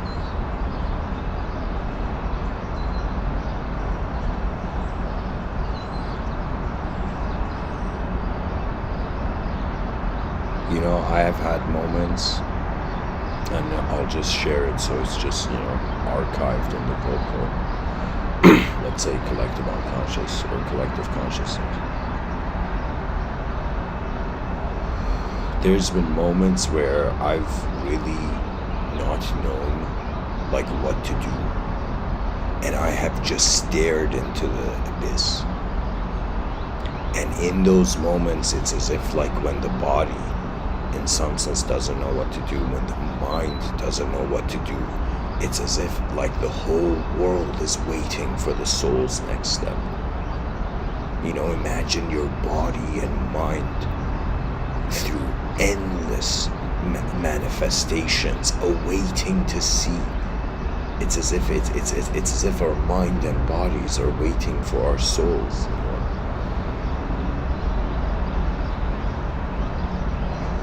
And the spirit of humanity, that's like, what else can it be other than that? We are alive for a limited time. And it's either emotional salvation, which is individual. Like anybody can individually be selfish and be like, man, I love my life when I don't care about anything, you know. But on some level, it's as if we for a moment consider that the body, the object, the subjects, and the emotions are distractions, as if they are in some sense the wool on a lion's back.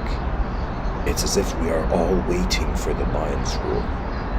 I'm personally waiting for the roar of the species in the void.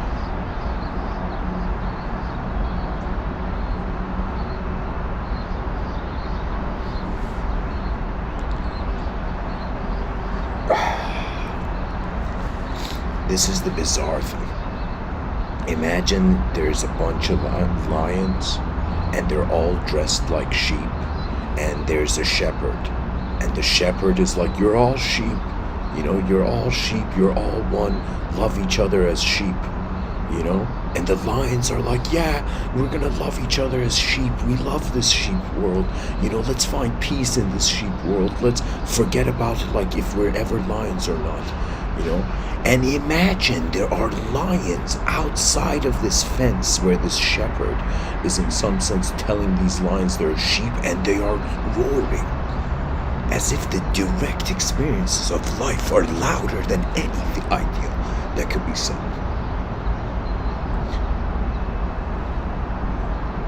And we're talking about the void, you know, as if we don't realize we are the divinity in the world. What else is moving the moment?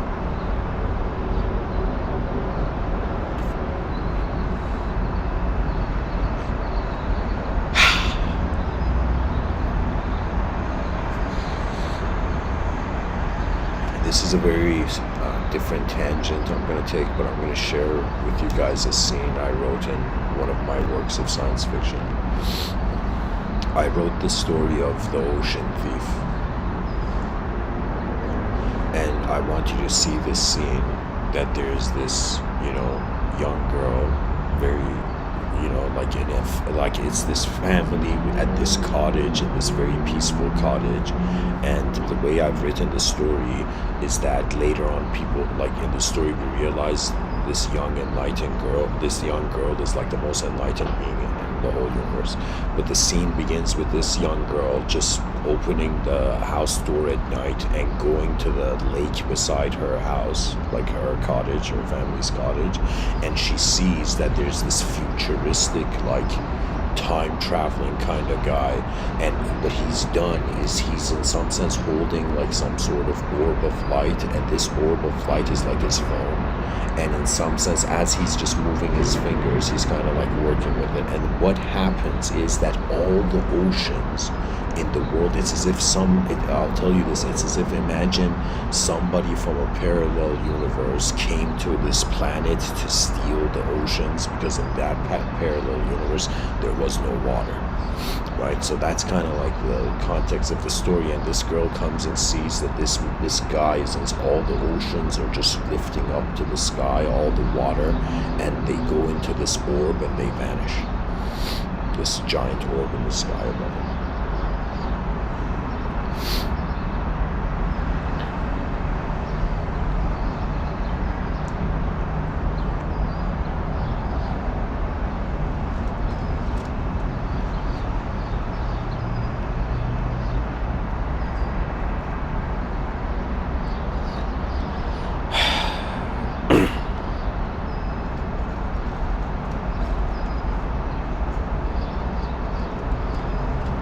Imagine somebody says like the Great Lakes, you know, underneath my eyelids.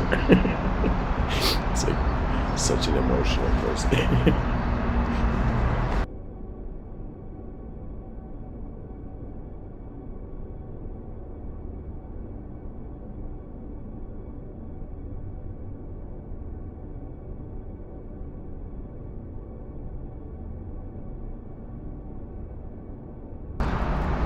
I think some part of the human psyche, because it's an energetic creature and it takes energy to use the free will, some part of the human psychology just wants to be moved, wants the moment to be automated.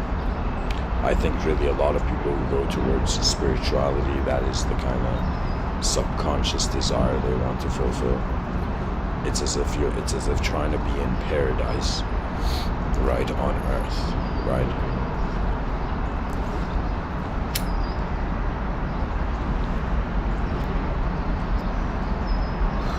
But realizing earth is neither paradise and it's neither hell.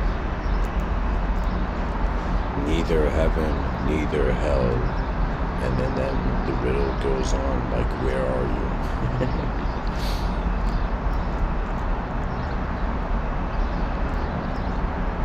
you? It's like earth is like an airport, and our decisions are like terminals where, the flight are the gates to the flight. One gate can take us to, in some sense, let's say, the pure lands, and the other gate can take us to the impure lands,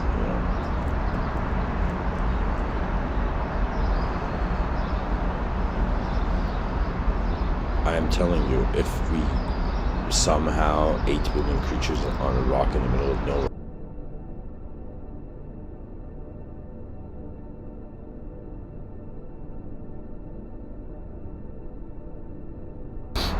became kind and visionary,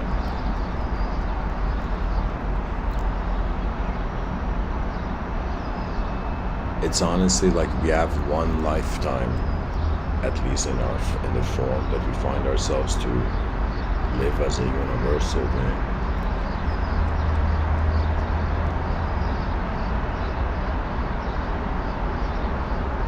If I consider myself as just the body,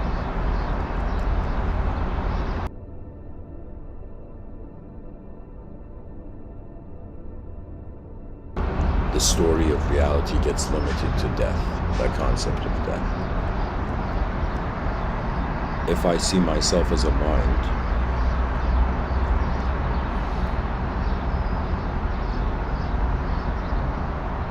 the story of the world pretty much turns into infinity or the void. And if I see myself, let's say, as a soul, it's another way of saying I was inconceivable from the beginning. It's like that, what's hilarious, the body is here, the mind is here, but the soul was never here.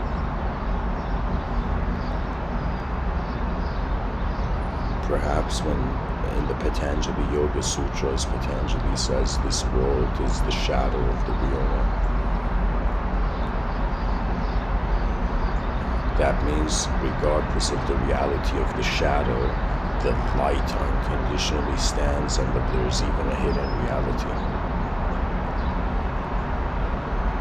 That means, imagine we have the idea of a shadow, we have the idea of the person standing, and we have the idea of the sunlight, the sun.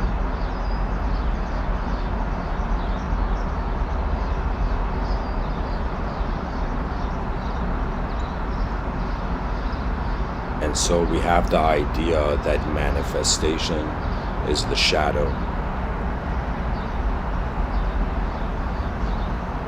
and the afterlife is in some sense the object, the self, where the shadows hitting, the light's hitting. And let's say transcendence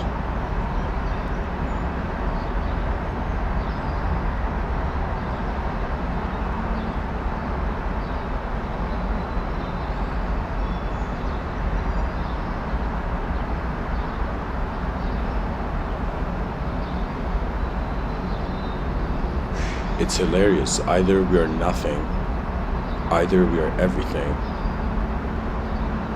or we are neither nothing or everything, which is what we get as a changing world.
An intelligent species, let me say this, an intelligent species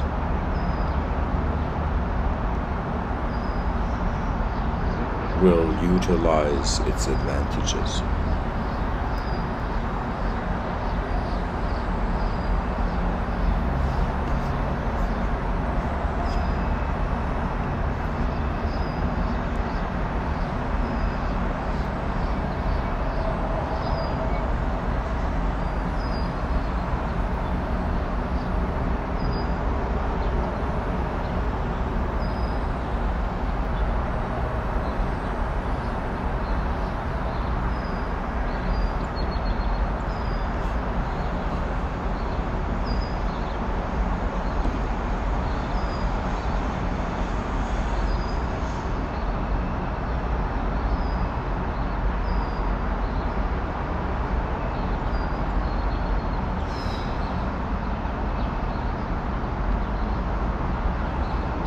I would like the listeners to comment in the comment section if they feel there's a greater purpose to the outer realms other than the idea of the advanced civilization. I feel that's the argument of all arguments.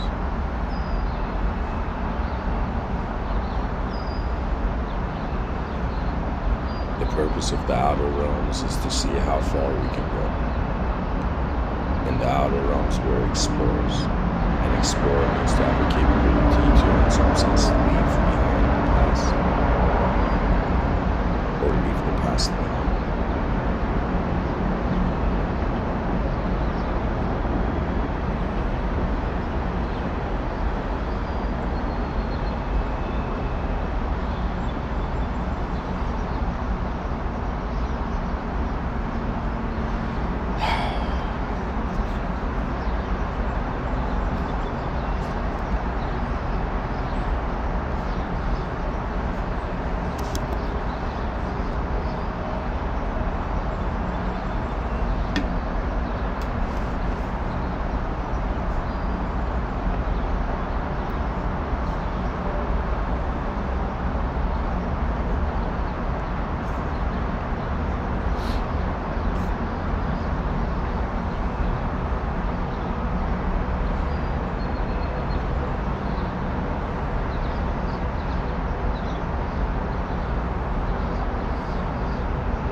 Sometimes I feel in life, they should give an early on disclaimer, to all human beings that we are habitual entities.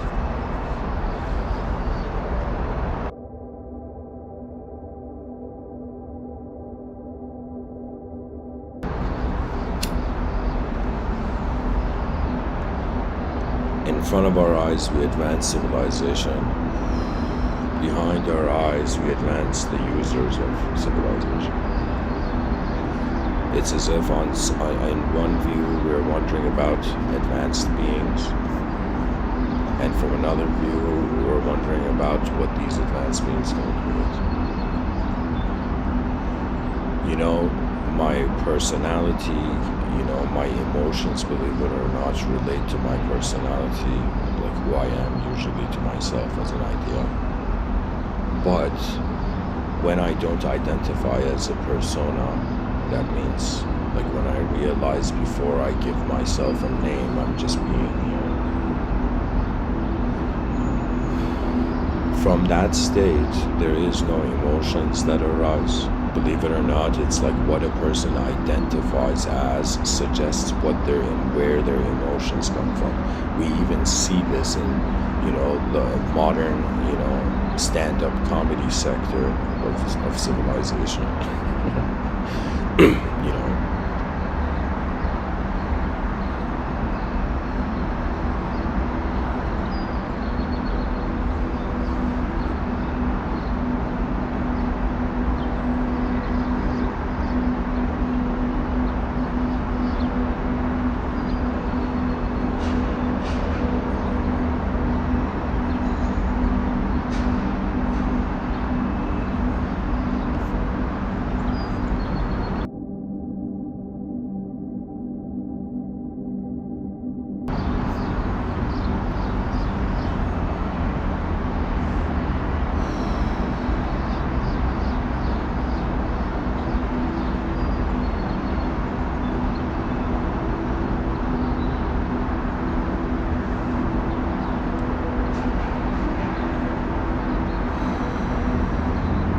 what we identify as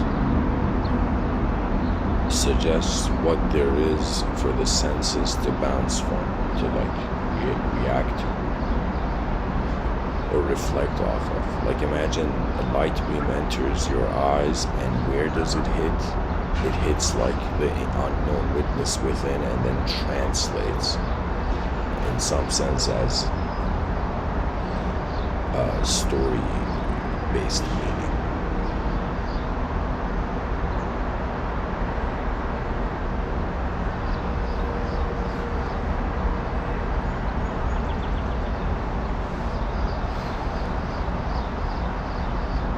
You know, I've honestly reached a point in my life where I don't know if I should renounce everything.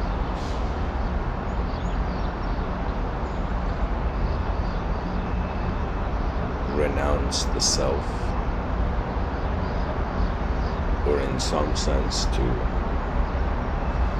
renounce the world.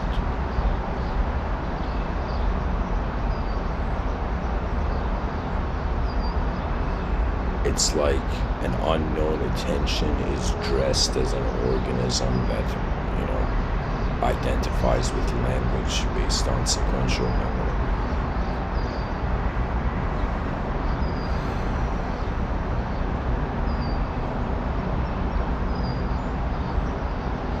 And you know, I think, you know, when we are truly alone, we realize that all our expectations of the inner realms, they're just they're just hitting the void. I feel perhaps, you know, the beauty of failure is relocation or reposition.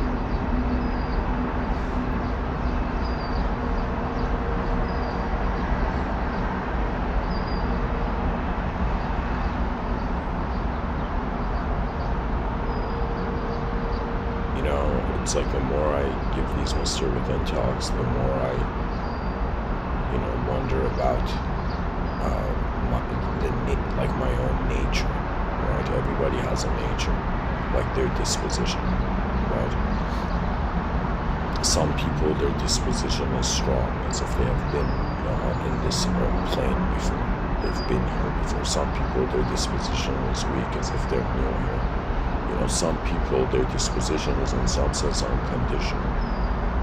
You know, to me, all the sages in history were human beings that somehow managed to access the universal will.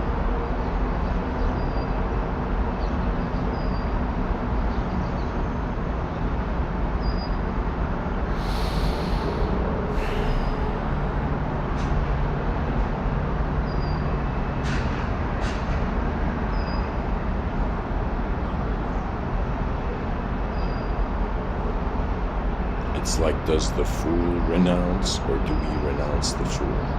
Or should we renounce the fool? You know, it's like, how long is an object going to be moved by a subject? After some point, it's like we stare at the great question marks of the cosmos, and then we choose to climb them, you know?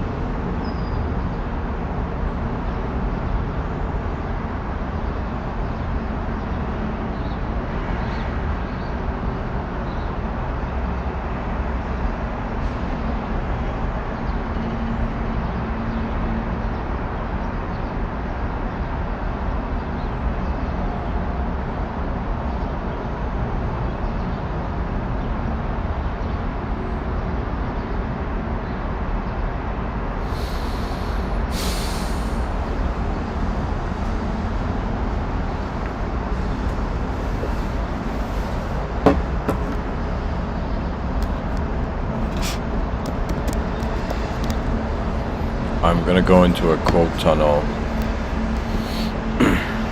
about quotes about on the word alone.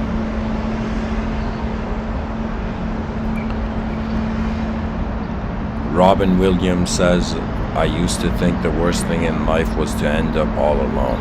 It's not. The worst thing in life is to end up with people who make you feel all alone." Mother Teresa says, "Loneliness and the feeling of being unwanted is the most terrible poverty."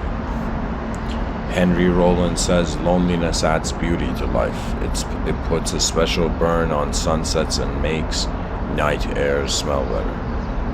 Albert Einstein says, I live in that solitude.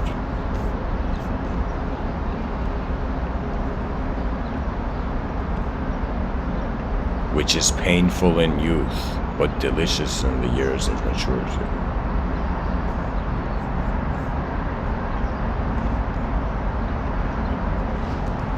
Anne Frank says the best remedy for those who are afraid, lonely, or unhappy is to go outside somewhere where they can be quiet alone with the heavens, nature, and God. Because only then does one feel that all is as it should be. Guys, I'm pretty sure Anne Frank, had attained this samadhi level of awareness, Like if a yogi saw Anne Frank, the yogi would say Jai Satchidanand. F. Scott Fitzgerald says the loneliest moment in someone's life is when they are watching their whole world fall apart and all they can do is stare blankly.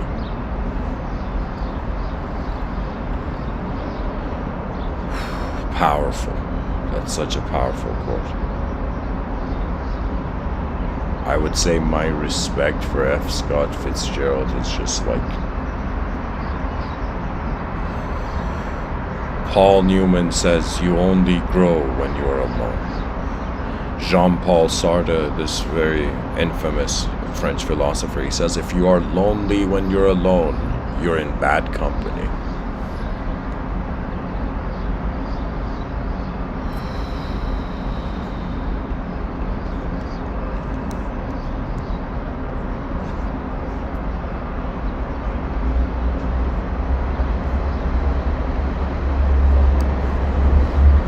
Amelia Barr says, solitude is such a potential thing.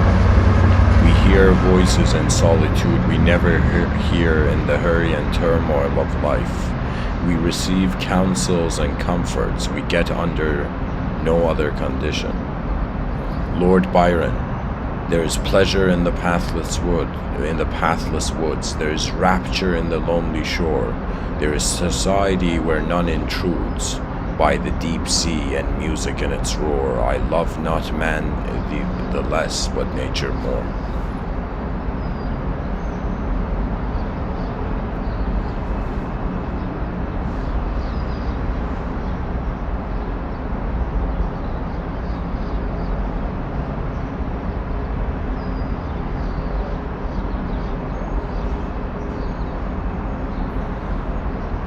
Friedrich Nietzsche says, I am alone again, and I want to be so, alone with the pure sky and open sea.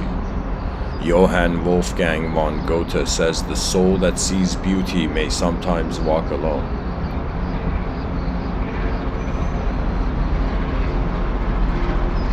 Dr. Seuss, all alone, whether you like it or not, alone is something you'll be quite a lot. Jean Cleese, to be creative you must create a space for yourself where you can be undisturbed, separate from everyday concerns. Henry David Thoreau says, I never found a companion that was so companionable as solitude. Marilyn Monroe, I restore myself when I'm alone.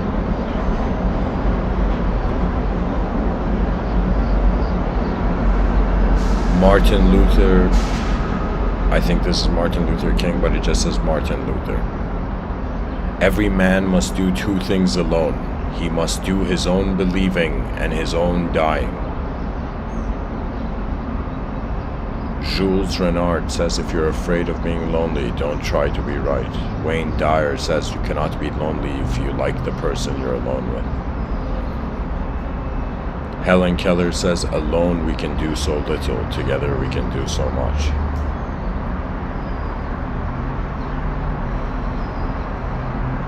Thomas Carlyle, history shows that the majority of people that have done anything great have passed their youth in seclusion.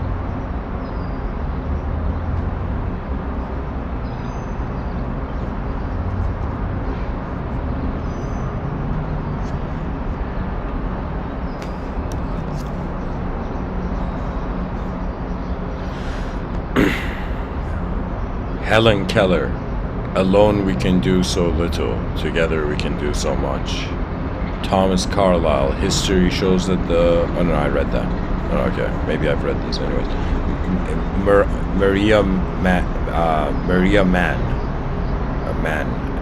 The great omission in American life is solitude, not loneliness, for this is an alienation that thrives most in the midst of crowds.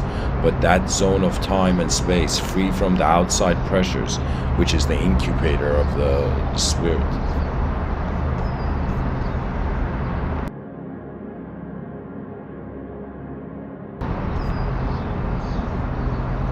Robert Genn. He says, artists with serious aspirations need to be left alone to follow the course of their own imagination. Christopher Morley, beauty is ever to the lonely mind, the shadow fleeting, she is never plain, she is a visitor who leaves behind the gift of grief, the souvenir of pain.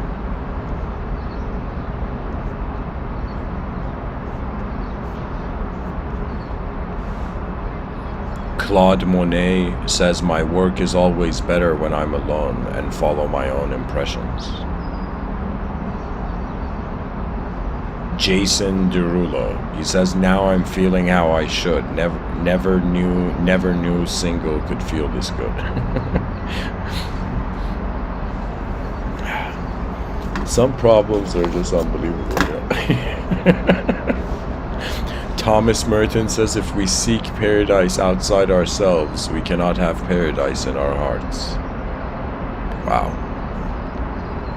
Henry Rollins, yes, I guess you could say I'm a loner, but I feel more lonely in a crowd room with boring people than I feel on my own. Arthur Schopenhauer, a man can be himself only so long as he is alone. Helen Keller says, walking with a friend in the dark is better than walking alone in the light. Marilyn Monroe says, it's often just enough to be with someone. I don't need to touch them, not even talk. A feeling passes between you both. You're not alone.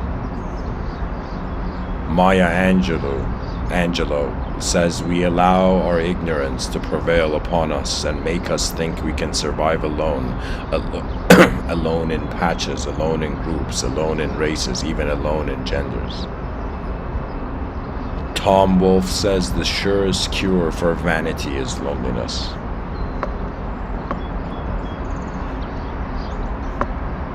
Rajneesh, it just says Rajneesh, when you cry and weep, when you are miserable, you are alone.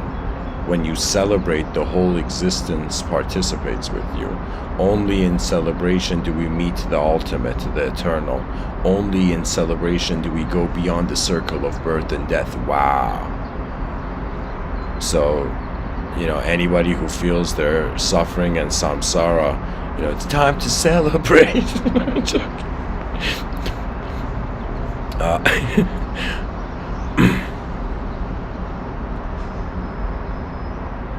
Oh my God, guys, this quote from Eugene O'Neill says, man's loneliness is but his fear of life.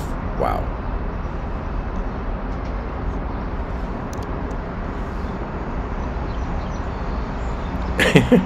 Lillian Hellman says, lonely people in talking to each other can make each other lonelier. Rainer Maria Rilke says, I want to be with those who know secret things, or else alone.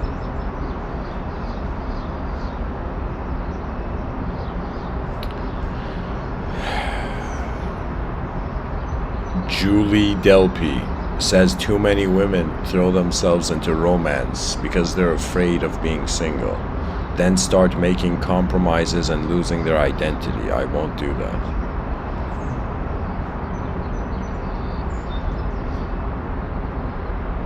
Barbara De Angelis says, women need real moments of solitude and self-reflection to balance out how much of ourselves we give away. Norman Cousins, he says, the eternal quest of the individual human being is to shatter his loneliness.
There's this quote by Edward Gibbon. I think I missed this one. Maybe I didn't read it, but I'll read it in case.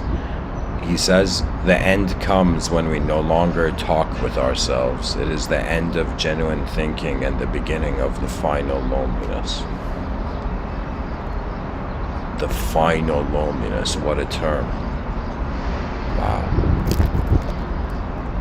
The final loneliness.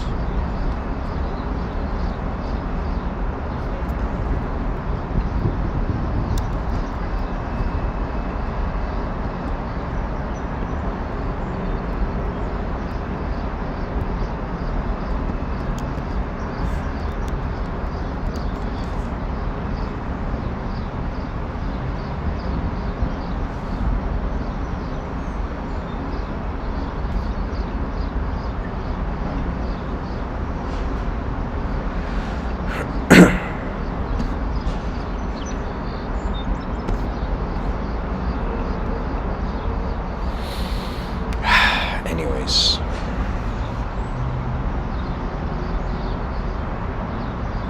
I guess perhaps the mind, tries its best, and then it's like, okay, whatever.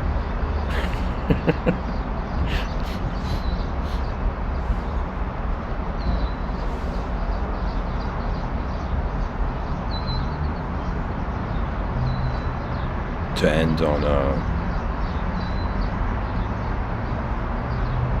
brighter note, I would say that there are some moments in life where we wonder about the meaning of it all, and in those moments we get to see our true nature. And it's as if, before religious books or any sort of book could become like your guide on like what a person should do, it's as if our mind is already giving us work to do. The fact that our intelligence can animate, the fact that we as beings are just like happening in the moment. Like there is a hidden meaning to that. It's like regardless of the outcome of the future, it's like what the energy that was being everywhere all the time. Like what's the meaning to that?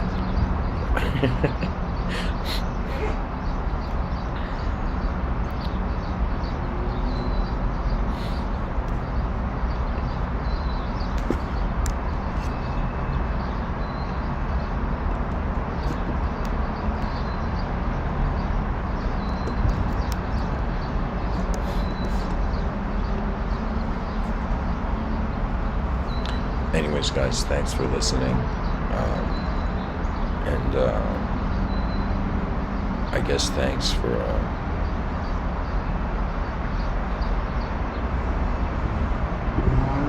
allowing me to even, how would I say it sometimes? The world is our mirror. What we see in it suggests. Thanks for listening. Much blessings and all.